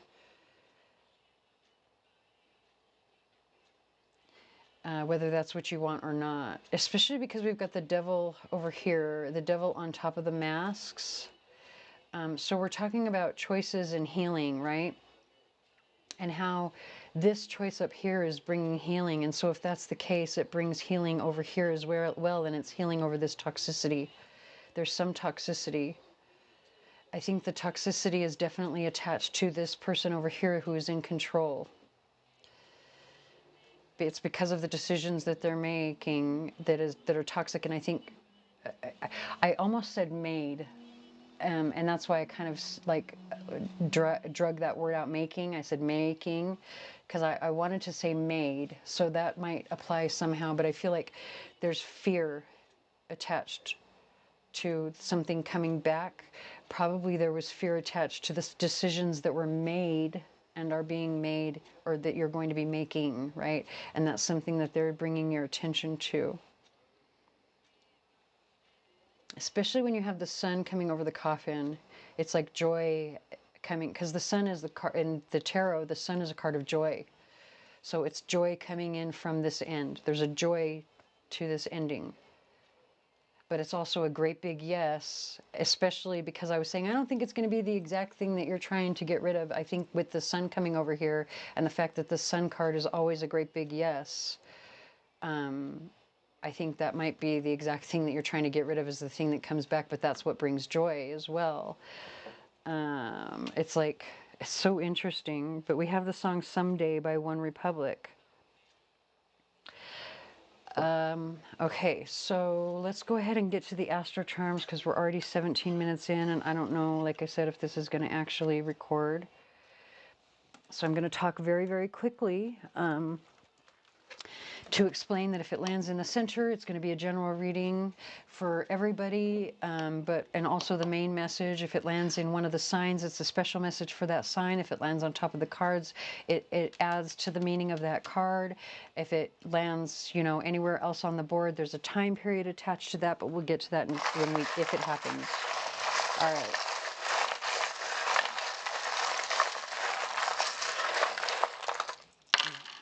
Okay. Anything that falls upside down on the board, I always read that as energy that you are either unaware of or are actively ignoring, and you only have one item on this board that is upside down, and it's a letter. So when it's a letter, you're going to look at that as either a person, place, or thing. So this is going to be for Gemini specifically. So this is a person, place, or thing that will I almost said attach to your situation, but what I wanted to say was affect your situation. So it could be either way, and it's the letter P. Okay, so person, place, or thing that will either attach or affect the situation. So in the very center, we've got I love you to the moon and back, and then we've got love. So love needs to be at the center of anything that you do. Like every decision that you make, take fear out of the equation, bring love into it. That's number one. And that's for everybody, right? But also for Aries specifically, because this I love you charm, as well as this piece of azurite malachite, is sitting both in the sign of Pisces and Aries. So Pisces needs to say something, definitely. I think Aries is going to be receiving communication, but also it's the decisions that Aries makes. You have to really keep love at the center of that. For the sign of Leo, you've got the circus tent, and it's in the upright, and that usually means that you're literally getting ready to enter the chaos. You're getting ready to enter the circus. So that can be a good thing if you're looking at like creative pursuits, because this is the fifth house. But it doesn't have to be creative pursuits. It can just be for Leo specifically. There's something about like maybe this energy here hasn't quite happened yet, right? And you're just getting ready to enter into this chaos. For Virgo, we've got the ice rune and we've got the crown. I gotta be honest, the ice rune is like it's a stagnant energy. It literally, think about being frozen, right? Your control, your power has been frozen. Maybe you haven't really been using that power. Maybe you have been stagnant, but you need to take back your control or your sovereignty in the situation. In some way, it's like control. It's like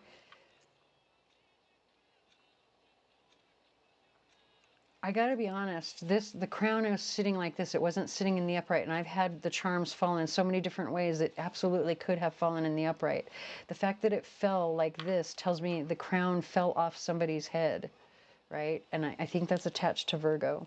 Virgo lost their crown, or they haven't been utilizing their power in the way that they should be, or if they have been utilizing their power, they need to stop because maybe they're the ones that's toxic in some way.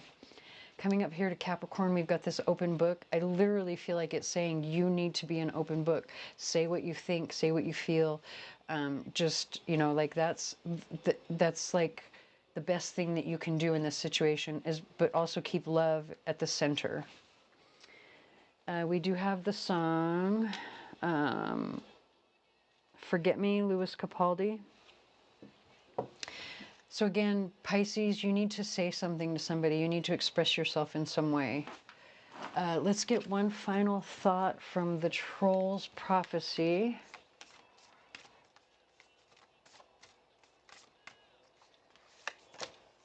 Okay, we've got the Troll's Bridge. It says represents crossing a threshold or making a decision. What did I say? This card suggests that you are facing a decision that will change your life. Just make sure you're not crossing a bridge with a troll waiting on the other side. Very interesting. Okay, so I hope that resonates. If it does not, please stick around. You can find me on Facebook, TikTok, or Instagram, or you can find other readings here on the channel that might. And I thank you very much for watching. Hello, Group 4. So I'm not going to lie, I don't know if this video is actually going to record. If it does, it'll be a miracle. I've been having issues with my my software and tech as usual, as I'm trying to make even just this video, this last video, to like say goodbye. I'm so sorry. I don't know when I'm going to come back and make another video. I can't even get this one done. And do you know, I've been trying to make these videos for days now. But anyway, it doesn't matter. Let's pray that this one actually can get recorded and posted. So interesting story about the number and the card that you chose, because I chose each of the numbers today to go with our reading based on their planetary influence, right? So the number 11 is a master number, obviously, but it has the planetary influence of the moon, our emotions, our inner self, love, unconditional love, right? The moon can be very intuitive, maternal energy as well. And this particular card that we have here, which is Penardun, has to do with like unconditional love, motherly love, but really more than that, it has to do with like opening your heart, being empathic, being open to love in order to attract love, right? And I think that really fits well when you talk about the moon's energy, because oftentimes when it comes to our moon placement in our astrological chart, this can be, for some people, a difficult placement. I know for me it is. I have my moon in Leo. Do you know that Leo likes to be in the spotlight? Leo is ruled by the sun. Leo wants to be out in the light of day, but the moon don't like that. So you know how difficult that must be to have your moon placed in Leo, right? So for some people, you know, the emotions, or, you know, being open to their emotions may not be something that they want the world to know about. That may not be something that they can open up to easily. Now, you know, take that however it resonates for your situation. We're actually going to pull some more cards, and I have to apologize before I get started, because I've had so many problems, not just today, but over the past like week. I've tried to make this last video. I keep telling myself it's so rude to just disappear and not make one last video explaining what's going on, what you're doing, and that you don't know if you're going to be able to come back in on a regular basis and make videos, right? But every time I try to sit down and make the video, something happens. Either something with the technology, I had a problem with the software, and this is not a new issue for me. I've been having these problems through this whole journey of me trying to do this. Trying to do a YouTube channel, trying to do anything on Facebook. So, you know, it's just getting to the point where it's getting so frustrating that, you know, at this point now, I have to make money elsewhere, because I don't make any money reading cards. I do this because I love it, because I'm passionate. I have an addiction to tarot cards, not because I'm making any money at it.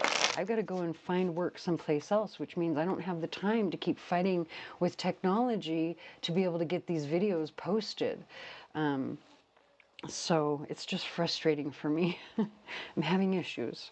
But anyway, with that said, let's go ahead and get our cards set out. If I talk quickly, I apologize. It's just because I don't know how much room I have in this, in my render cache or in my temp folder for these videos. And I go through and I clean it out before I even sit down to record these. I go through and clean it out, and every time it seems like I still have the same issue. I don't know if it's because the videos are too long. I don't know if it's the settings. I don't know enough about technology to figure it out, and it's just making my head hurt. So this is going to be it for a while. All right, so we've got the bridge on the bottom. So we're starting with the fox in the very center of your reading, which is interesting because it's talking about cleverness, right? But also being foxy, being attractive. And if you saw on the back of this card, one of the key, the words for the blessing was to attract empathic love. So obviously you're very attractive, whoever it is that's watching this reading. You're probably already, if you're not already in a relationship, you're probably attractive enough that there are enough people that want to be in a relationship with you, whether or not that's a choice that you have made. And the reason that I say that is because we do have the bridge here, and we open up with the energy of needing to open yourself to love. And we also have conflict coming. We're coming in. The first card here is the energy that you're coming into the reading with. Right? This is what's on your mind because it's sitting at the top row, but it's also energy of the past because it touches the left-hand side. So it's saying that you're coming into the reading under conflict. Conflict probably about some sort of sexual situation, because that is what the whip can bring in, sexual energy, and this is absolutely a romantic reading. That's what I intended these to be. We're love readings.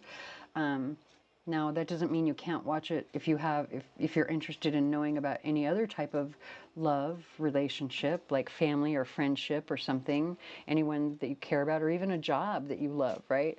But just understand that I do intend on reading this, with romance in mind. And so when doing that, the whip is absolutely going to bring in sexual energy. It's like a lot of sexual energy, and especially in this particular deck, because the whip, even though the whip can be very harsh energy, it can also speak to a harvest. And you see that in this particular card in this deck, because it's showing you they're harvesting the wheat right here.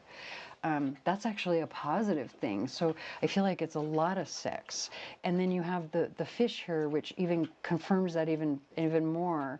Like, if you're not already having a lot of sex, and I don't know if YouTube is going to let me say that. I don't see why they wouldn't. I have my channel not really restricted, but I do say it's not for anyone under 18.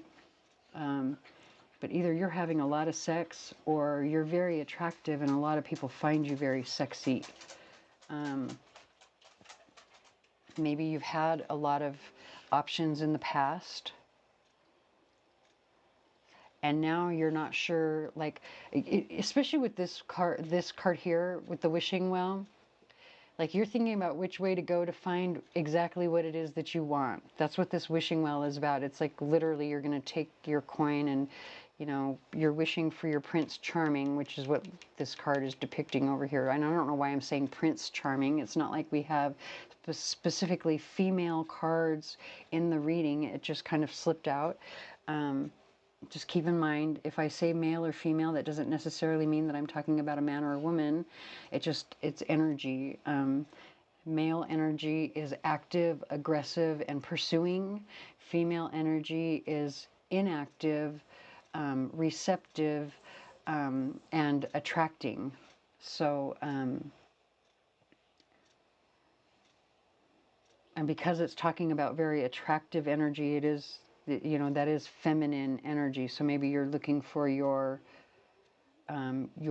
masculine counterpart, the active pursuing, like you want somebody, like maybe, I have to be honest, I feel like you've been pursued, but I feel like you don't like the people that are pursuing you based on what's happening here. I think you're very clever as well. You're probably very smart. Like, you probably know exactly what you're doing, where you're going. You're probably very secure with the house here.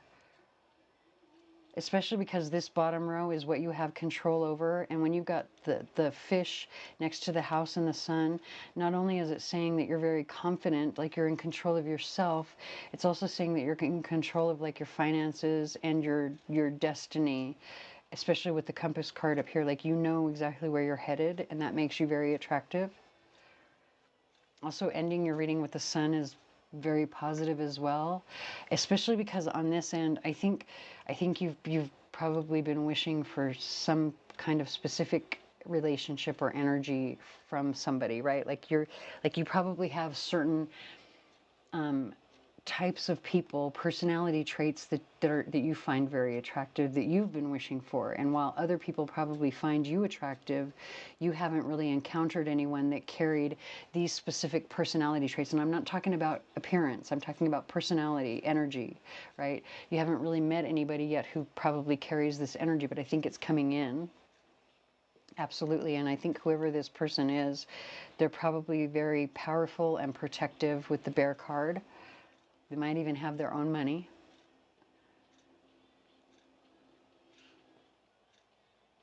The sun card is like it brightens everything because it's the sun, right? It's like shining a great big spotlight on everything. So because of that, I feel like whoever this person is, they're going to be very much focused on you in some way. But I think the problem is you haven't opened yourself to it yet with this bridge here on the bottom of the deck. And it might have to do with your shadow coming through with the moon. But what we're going to do right now is we're going to get some clarification with our mini tarot. Oh,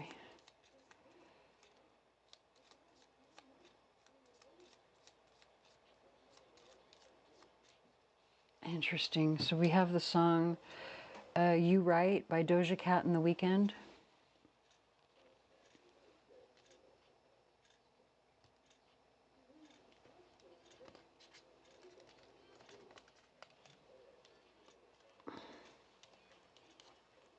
Actually, that one that I just put on the bottom, I feel like it wants to stay there on the fox, so we're going to leave it. All right, so that's the Lovers. Interesting. Okay, so now we've got the Temperance, the Chariot, Sun. So we've got the Sun coming out in two different ways. Wheel of Fortune, High Priestess, Justice, Judgment. Interesting that those two are together with the Emperor. Oh, interesting. Very, very interesting. And then we've got Death on the bottom of the deck. So, so the Death is about an ending, right? But it's more about things changing, especially because there's so much fire in this particular Death card. It's like it calls to mind the phoenix rising from the ashes, which is very scorpionic energy. So it could be that you're dealing with a Scorpio, and maybe you need to build a bridge to this Scorpio. But even more than that, if we're looking at scorpionic energy, this is like intimacy. I think it's saying that you need to, or at least up to this point, you've been working towards intimacy. You've probably changed a lot emotionally yourself, right?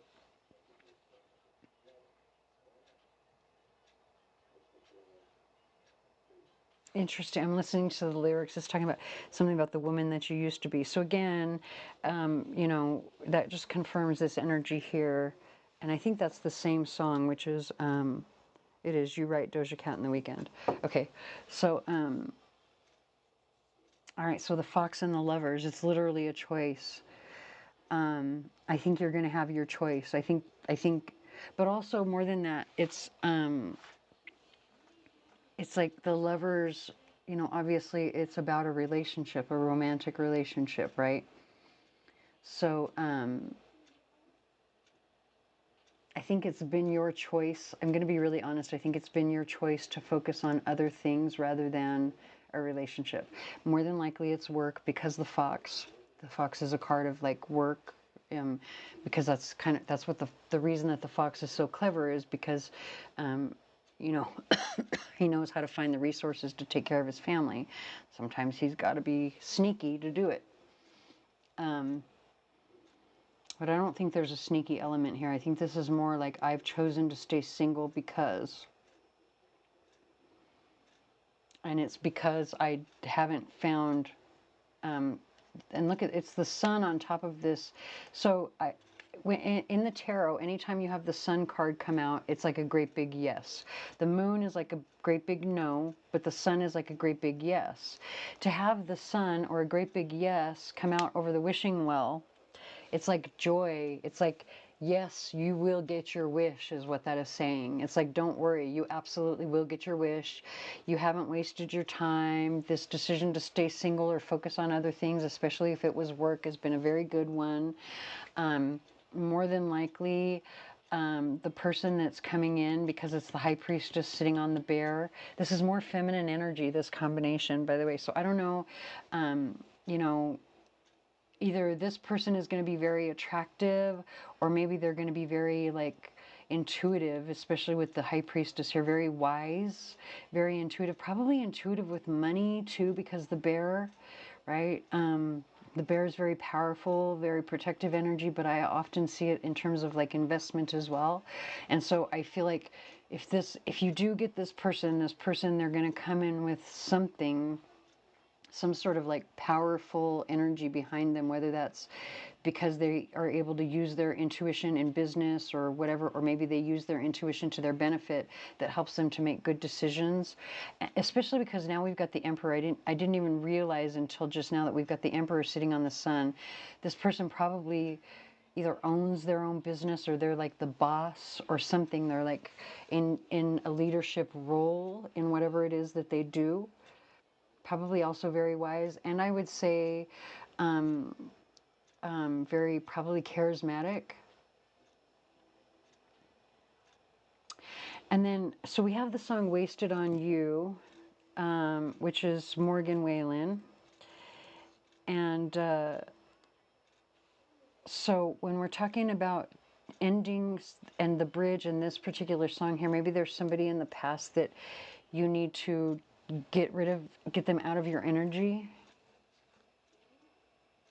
Especially because I was getting ready to talk about this energy right here on the bottom, and this song came on, and this energy here with the justice and judgment, we've got fish house sun, and then justice, judgment, emperor. This is all about taking control of some sort of legal situation, probably paperwork or something to secure yourself. More than likely it has to do with breaking off something or some connection that you have from the past.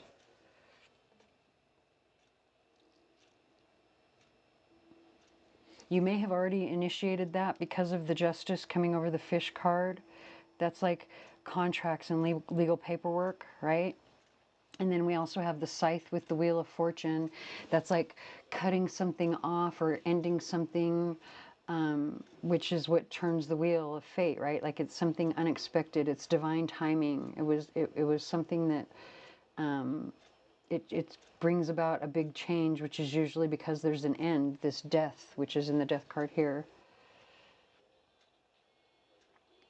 So judgment over the house. A very interesting combination, because just above it, we've got energy of the choice here to stay single, and then we've got the chariot with the compass. So the chariot is all about like inner turmoil, and the compass is all about which way to go. I don't know which way to go. I don't know which way to go. I don't know which way to go. I don't know what to do. But then you have the judgment, right? It's finally the awakening, the aha moment that helps you to ascend, to bring about some sort of security, right? Once you finally have this aha moment, it's like then you have to exercise the good judgment to put it into play. And I think that's something that's either happening right now or did happen previously, because we do have the justice before that. It's like whatever this decision was, it's a good decision. It's what helps you to ascend to the next level, like you're going higher, right? Okay, so we have the song How Long by Tovelo, I think, Tovelo. And it's exactly 3:43 p.m. So I don't know if that is an angel number that resonates for someone. It just caught my attention. I felt like I needed to call it out. So the way that we're going to do the AstroCharms, if it falls in the center, it's the main message for everyone. It's also what they want you to focus on, right? If it lands within one of the signs, it's a special message for that sign. If it lands on one of the cards here, it adds to the meaning of that card. And anywhere else on the board, there's a time factor attached to it that I will explain once we get there if it happens.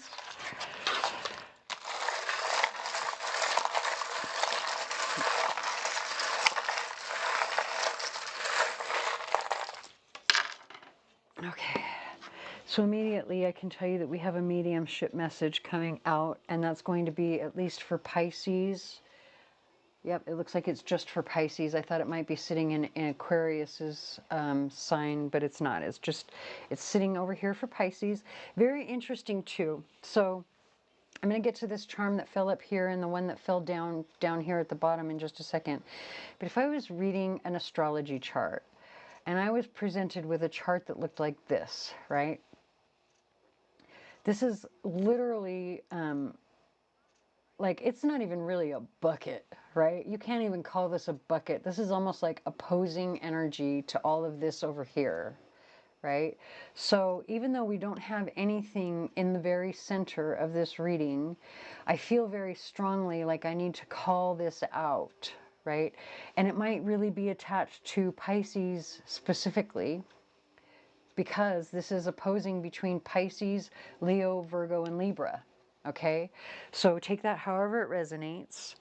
But Pisces may want to pay special attention when I get over here to this explanation. Now, that does not mean that this explanation or the signs of Leo, Virgo, and Libra are going to necessarily resonate, or that this is part of their reading. I think this is over here is specifically for Pisces. But I think the message that Pisces needs to receive is the entire message. And that's because this is a mediumship reading, and that it's this particular charm. And this was upside down as well. So the fact that Pisces is a 12th house sign, which has to do with like nighttime activities, dreaming, very likely you've been receiving messages in your dreams that you either don't remember when you wake up, or you've been ignoring or dismissing in some way. So maybe what you'll want to do is start a dream journal so that you can actually write things down before you even open your eyes. By the way, it's exactly 3:45 p.m. and we have the song Bloody Mary by Lady Gaga.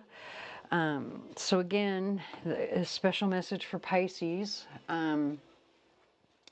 You might be ignoring these messages already, and more than likely it's not just an ancestor who's trying to reach you. More than likely it's the angels as well, because this, as you can see, that gold that's in there, that's an angel.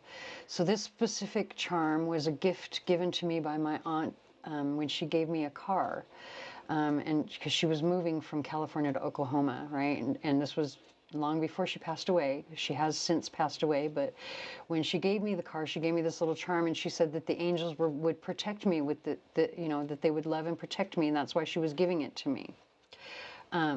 So that's part of the message that comes through with this. That's specifically why I put it into my charm box, because she had passed away, and I wanted this to specifically represent a mediumship message from a passed on feminine who is very loving and protective. Also as a message of love and protection from the angels. But again, because it was upside down, this is something that you have not been paying attention to.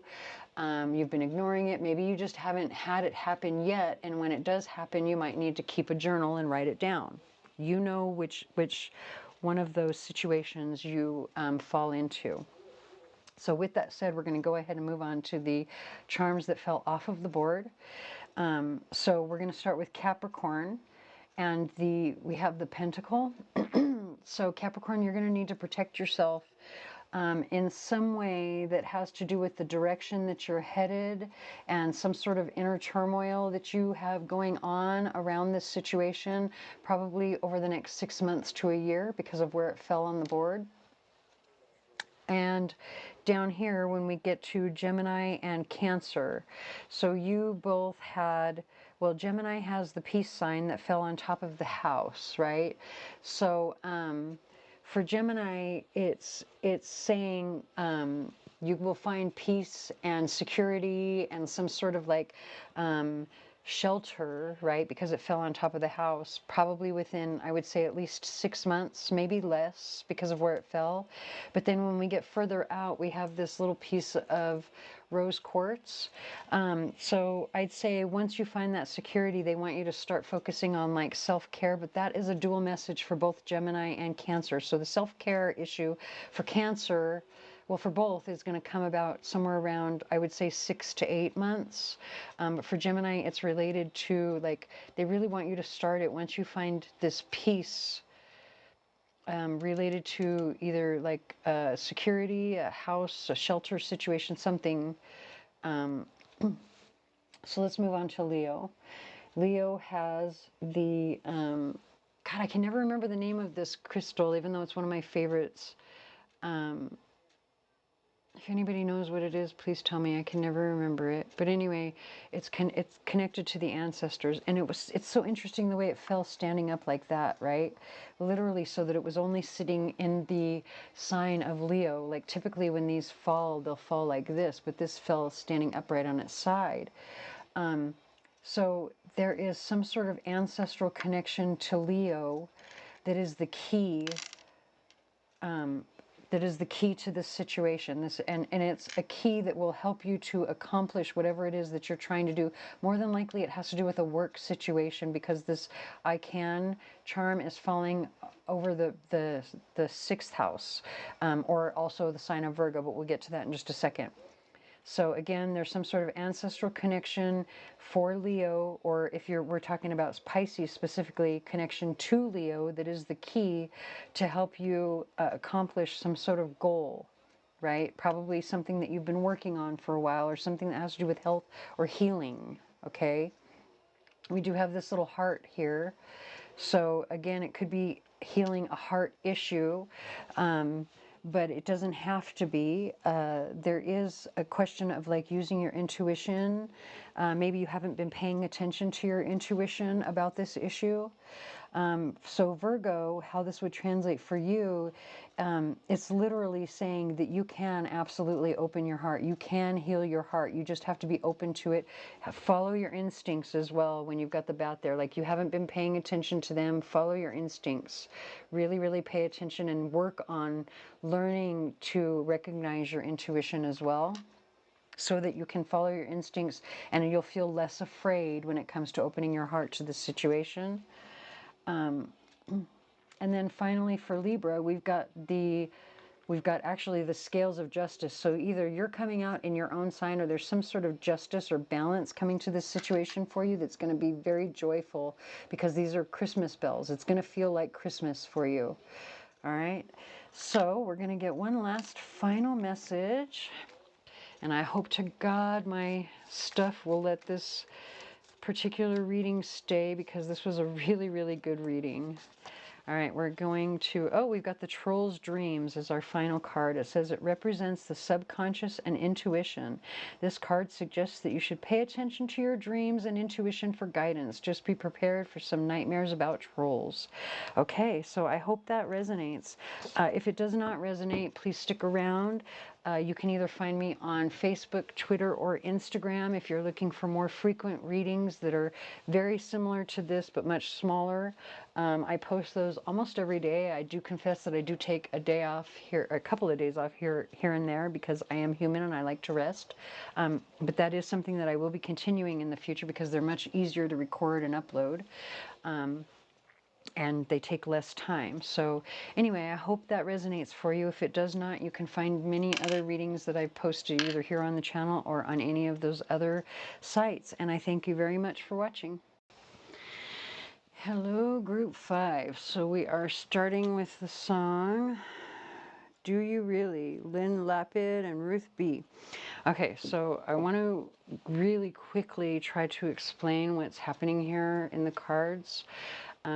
And the reason that I'm going to talk very quickly, I apologize for this, it's because I'm struggling with my software and my tech. Again, it's something that plagues me. I didn't say this in the introduction, but it's the other reason that just don't want to do these well, not just don't want, I can't really do these readings anymore.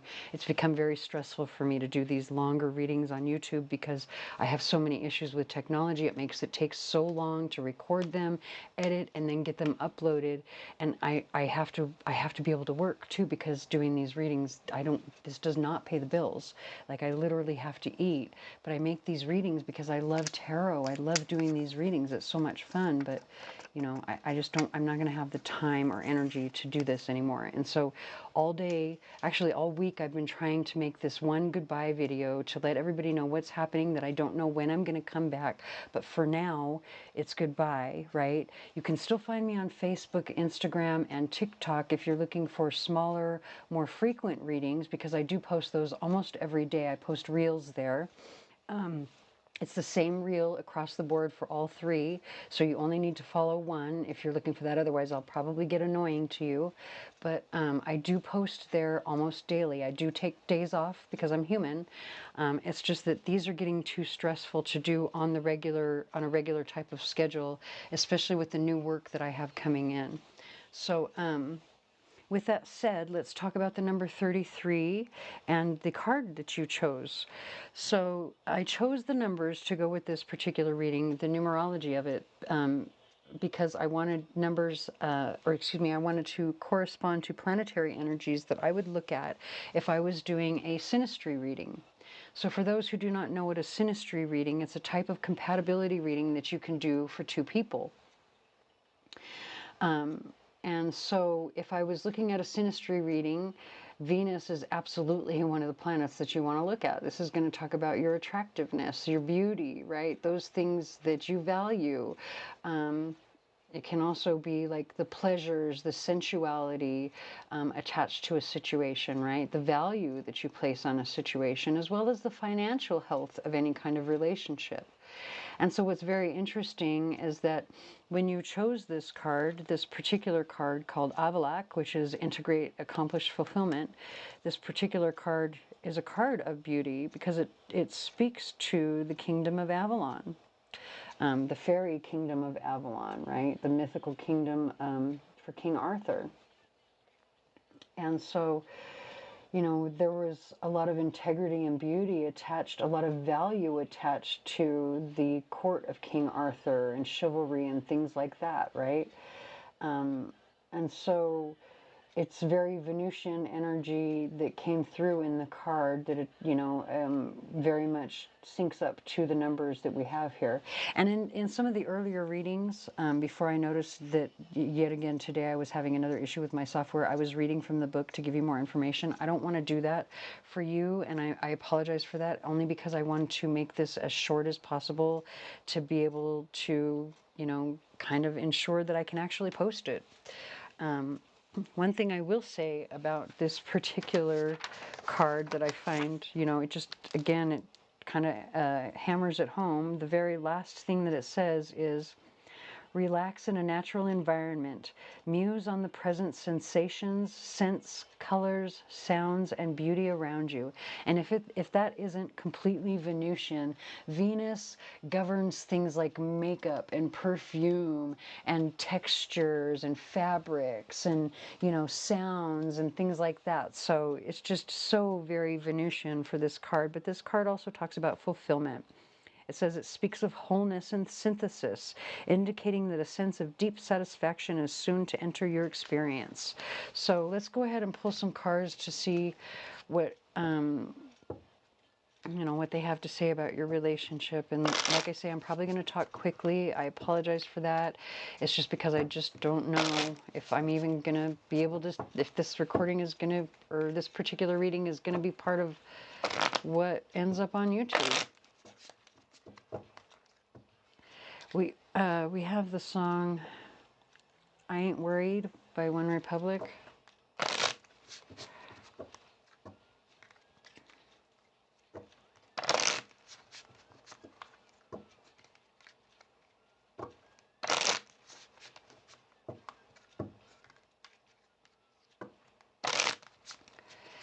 All right.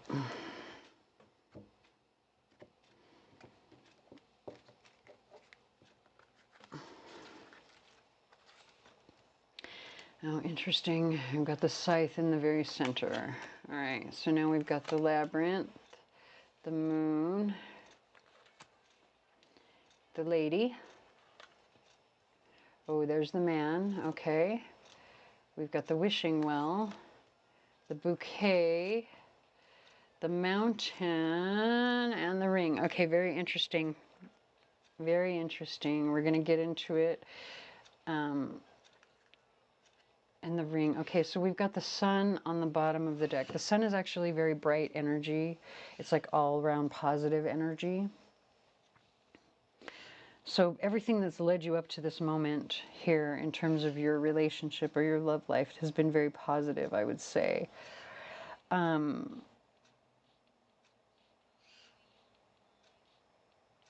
So the labyrinth is the energy that we're coming into the reading with.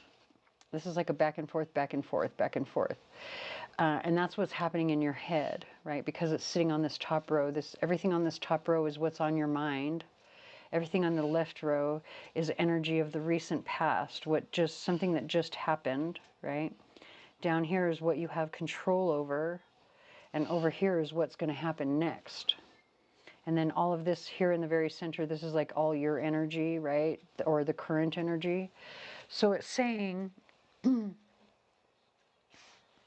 that most recently, right, I think there's been a back and forth with someone that you're attracted to because of the bouquet. Like, this is all positive energy here. One thing that I do want to say that's a little bit interesting about this reading, right? If you notice, he's looking towards the future. She's also looking towards the future, but he's not really looking at her. Or if he is looking at her, she can't see him because she's got her face turned away.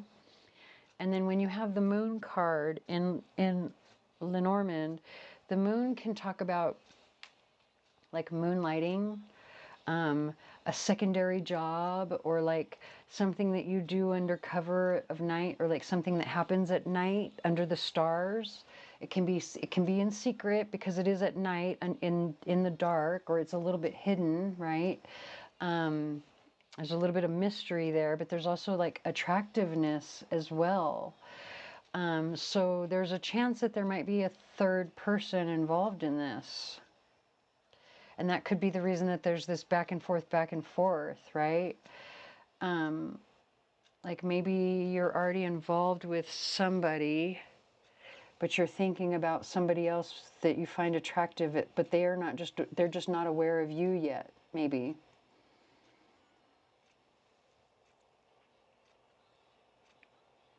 So the scythe in the very center, this can be very harsh energy. It can bring the end to something. It cuts, right? It cuts something, but it can also bring a harvest. And I've said it in every reading today that this has come up. In this particular deck, I'm going to read it as a harvest because as much as I know what the traditional meaning of these cards is, I always read intuitively. And that means I'm going to look at the picture first before I look at what the meaning of the card is underneath, right? I'm going to add them together. But if they conflict, I'm going to look to the picture first to give me what the interpretation of this card is. And this particular card is showing a harvest. It is not showing a conflict. So if you are harvesting wheat, you are then able to take that wheat home. It becomes a resource that you can then make into food. It is an abundance. It is something good, right? But you've also had to cut that wheat off, right? You've cut the wheat off. It's no longer going to grow. You've already harvested everything that you can, right? Unless you replant. I mean, I don't know how wheat grows, to be honest with you. I've been known to kill plants, so I don't know if wheat will grow back without you replanting it or not. I suspect you would have to replant. And if that's the case, then that tells me that whatever situation or relationship that you're in right now, where you're kind of going back and forth in your head about, and maybe you're not in a relationship right now, maybe you're just kind of dating or kind of talking to someone, but there's nothing serious, but there's one person that you're really interested in, but you're in your head about it, right? It's saying, you've learned everything that you can from whatever this previous experience this previous situation is, whether it's an actual relationship or you've just been dating, right? You've learned everything, you've harvested everything that you can from that.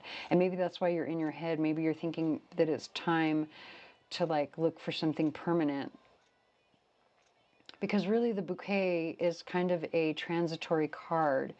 The energy is kind of fast. And then when you've got the movement of the labyrinth as well, back and forth, back and forth, back and forth, even if you are in a relationship or were in a relationship previously, it was not stable, or it was like quick encounters, or like something very fast. Like even if you do commit to them, like you're committed, but then you lose interest quickly and then the relationship is over quickly, right? Something to that effect. And I think this has actually been an obstacle for you. It's actually an obstacle right now, but I think it's also been an obstacle for you in the past as well, because it's something that you have control over now, is overcoming this obstacle and making a commitment. And so when you have like the wishing well coming on this side, it's saying if you're hoping that this person, like if you're hoping for something more committed or something with this person, I think the wishing well is saying there's a very good chance, like you could be harvesting something good, especially with the sun over here. And that's really what the Venus energy is about, and this particular card, what it's about. We have the song Nobody Gets Me by SZA. The artist is SZA, but it's SZA. Okay, so let's get some clarification with our mini tarot.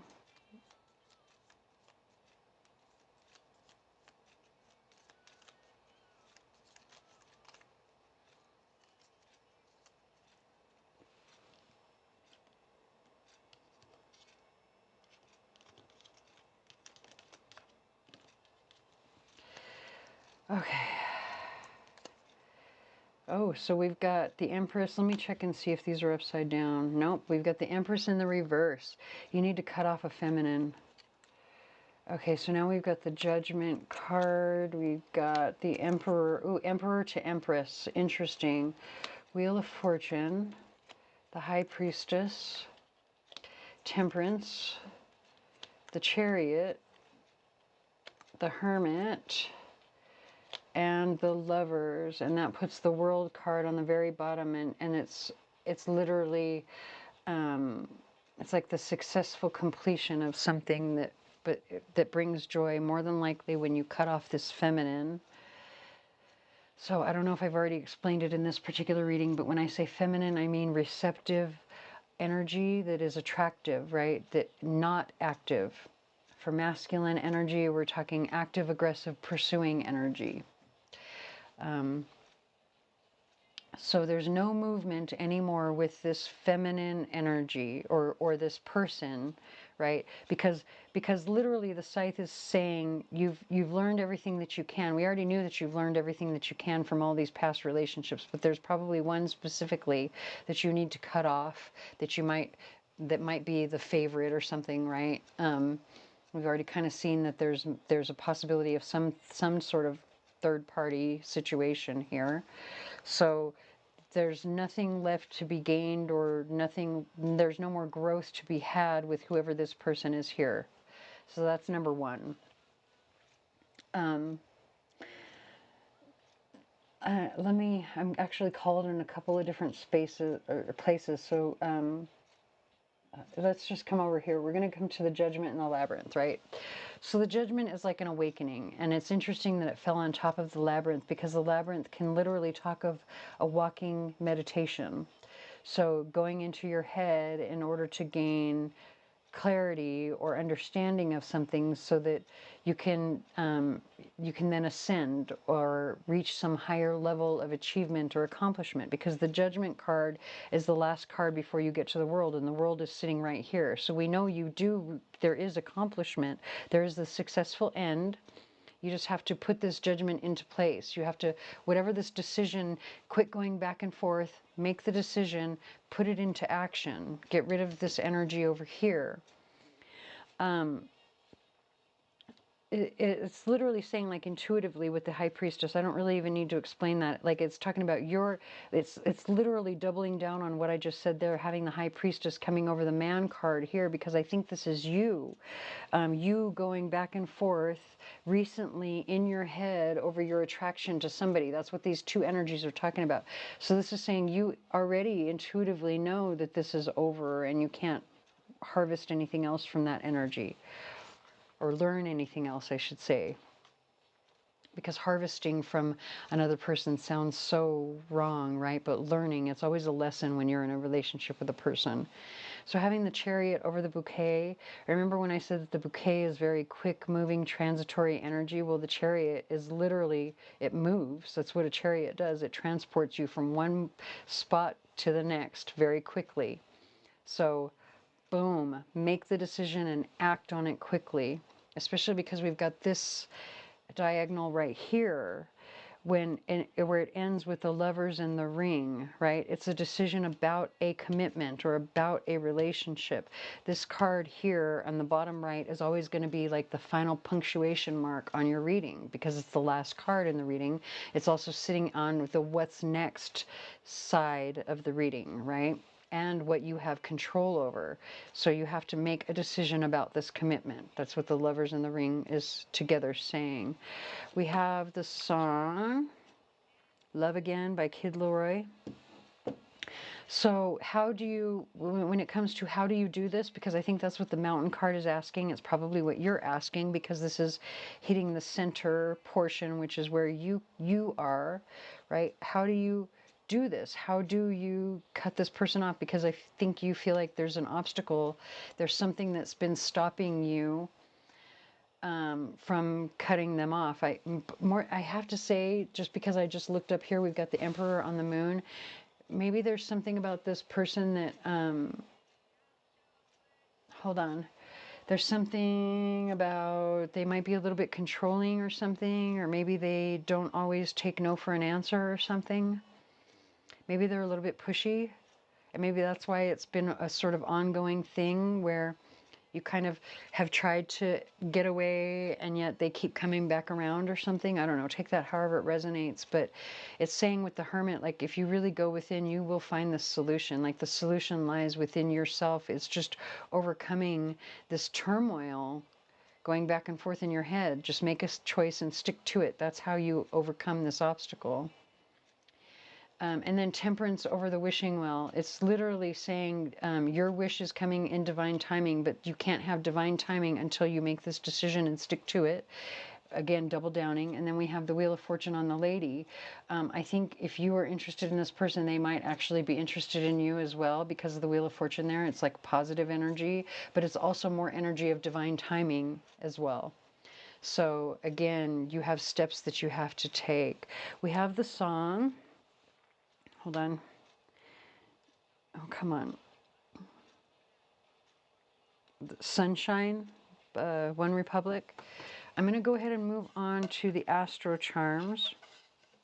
So the way I'm going to read this, if it falls in the center, it's a main message for everyone, or like the main focus, right? If it lands on one of the signs, it's a special message for that specific sign. If it falls on one of the cards, it adds to the meaning of that card, or it's a special message with that card. And anywhere on the table has a timing aspect to it that I will explain if it happens. All right.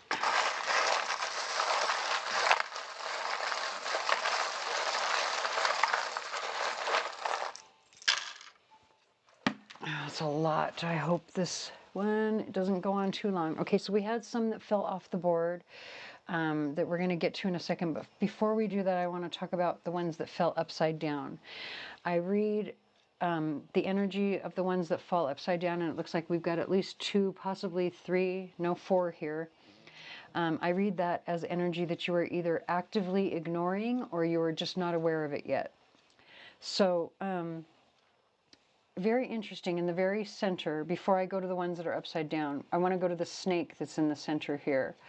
Because the snake can have a dual meaning, right? It can be all about healing, but when you have the mountain down here with the Hermit, and it talks about going within to find a solution, I think that's what the snake is saying, because as you can see from the way that the windy bendiness of this tail, you can work your way around whatever this obstacle or whatever this controlling energy is, right?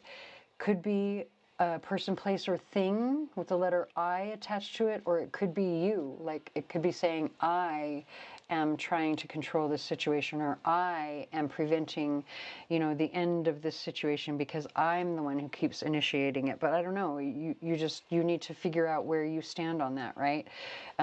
Again, person, place, or thing. But we also have this best dad ever charm in the center as well, which is very interesting to me. It does have a flag to it. I always kind of think of like American Dad, that cartoon that was on Fox for a while, and how, he thought he was the best dad ever, and like he probably, like he really wasn't. He was really kind of a jerk. But anyway, so maybe that's part of the situation. Like maybe somebody thinks that they are doing the best thing and they're actually a jerk, and you kind of have to work your way. You have to be like bendy, and you have to be able to like work your way around. Like, in other words, the really what I'm feeling is like the loopholes, right? Like you have to find the loopholes to work your way around something, especially if it's something official, because of the flag there. And we did see we had the justice card somewhere. Okay, so let's go to each particular sign. So for Pisces, we have the letter C, and this came off the board. It also fell really close to this world and sun. So maybe for Pisces, it's a person, place, or thing, specifically with the letter C. Or a Leo. If it's not a Leo, there's a lot of pride attached to this issue that needs to be cut off, that needs to be ended. It needs to be, there needs to be a period put on that particular sentence, right? For Taurus, we have the lizard. So lizard is fire energy. It's all about creativity. I feel like whatever this harvest is for Taurus, it's absolutely going to be some sort of creative harvest with this lizard there. I know this is supposed to be a love reading, but maybe for Taurus specifically, this is like a work love, or like a love for your work or passion for your work. So for Gemini, we've got the ballerina and the palmistry. So this is about being graceful, right? But it's graceful in the way that you communicate, the way that you communicate your perception of the clues or the information that you're receiving, right? Like you have to be graceful in the way that you, and you may not even see the need to be graceful yet, but you definitely need to be graceful in the way that you deliver some sort of information. Because it's the palmistry charm there, this could be some sort of psychic information, or if you don't already study palmistry, you might want to. Like that might be your talent, especially with that ballerina there. Like you might find that you're really, really good at it. Because think about how graceful and talented a ballerina has to be get to be a ballerina, right?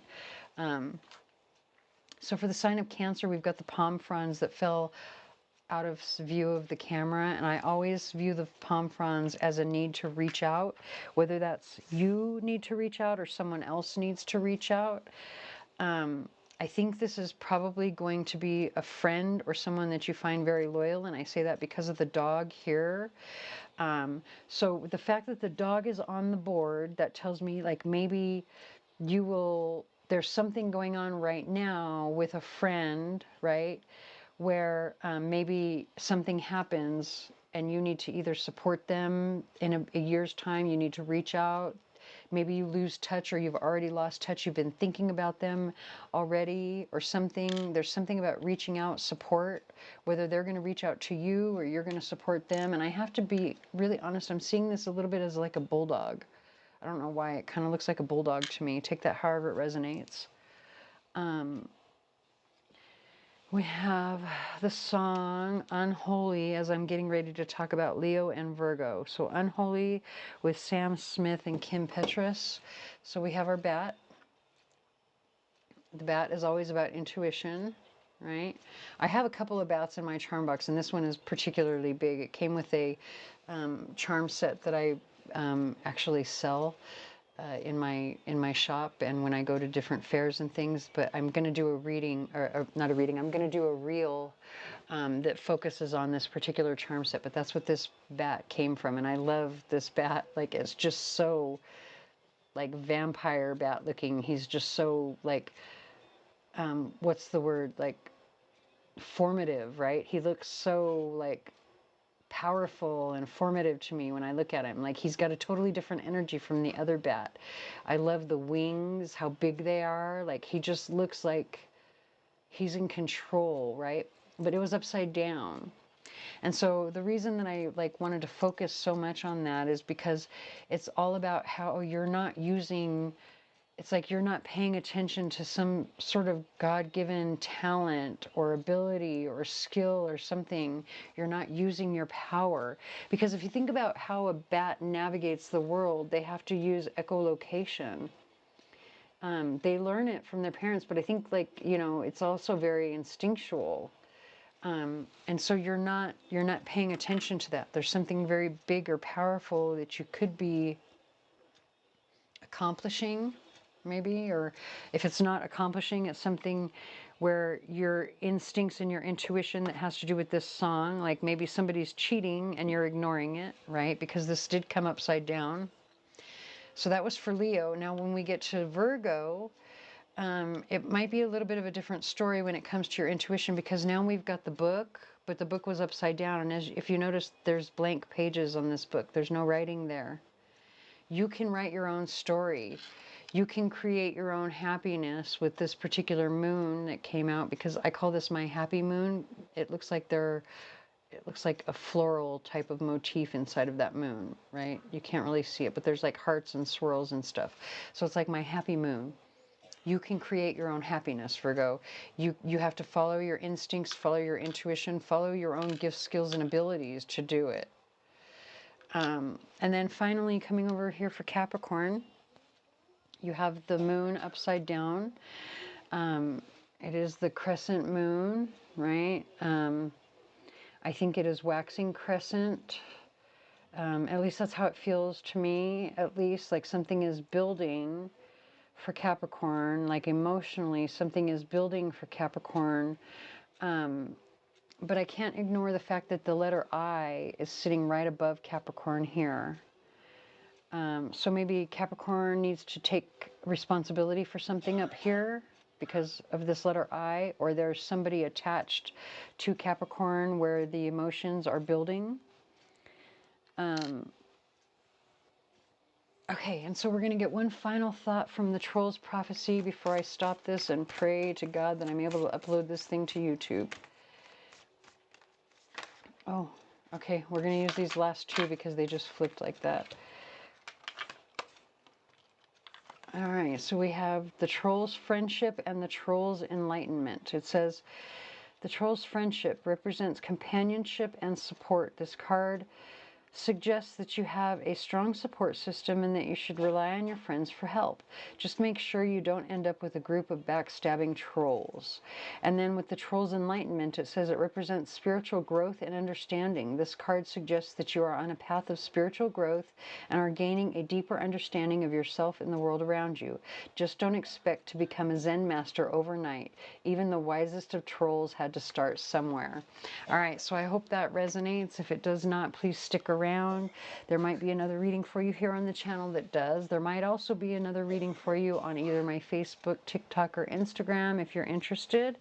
And yeah, if that does not, or I hope that resonates. But anyway, thank you for watching.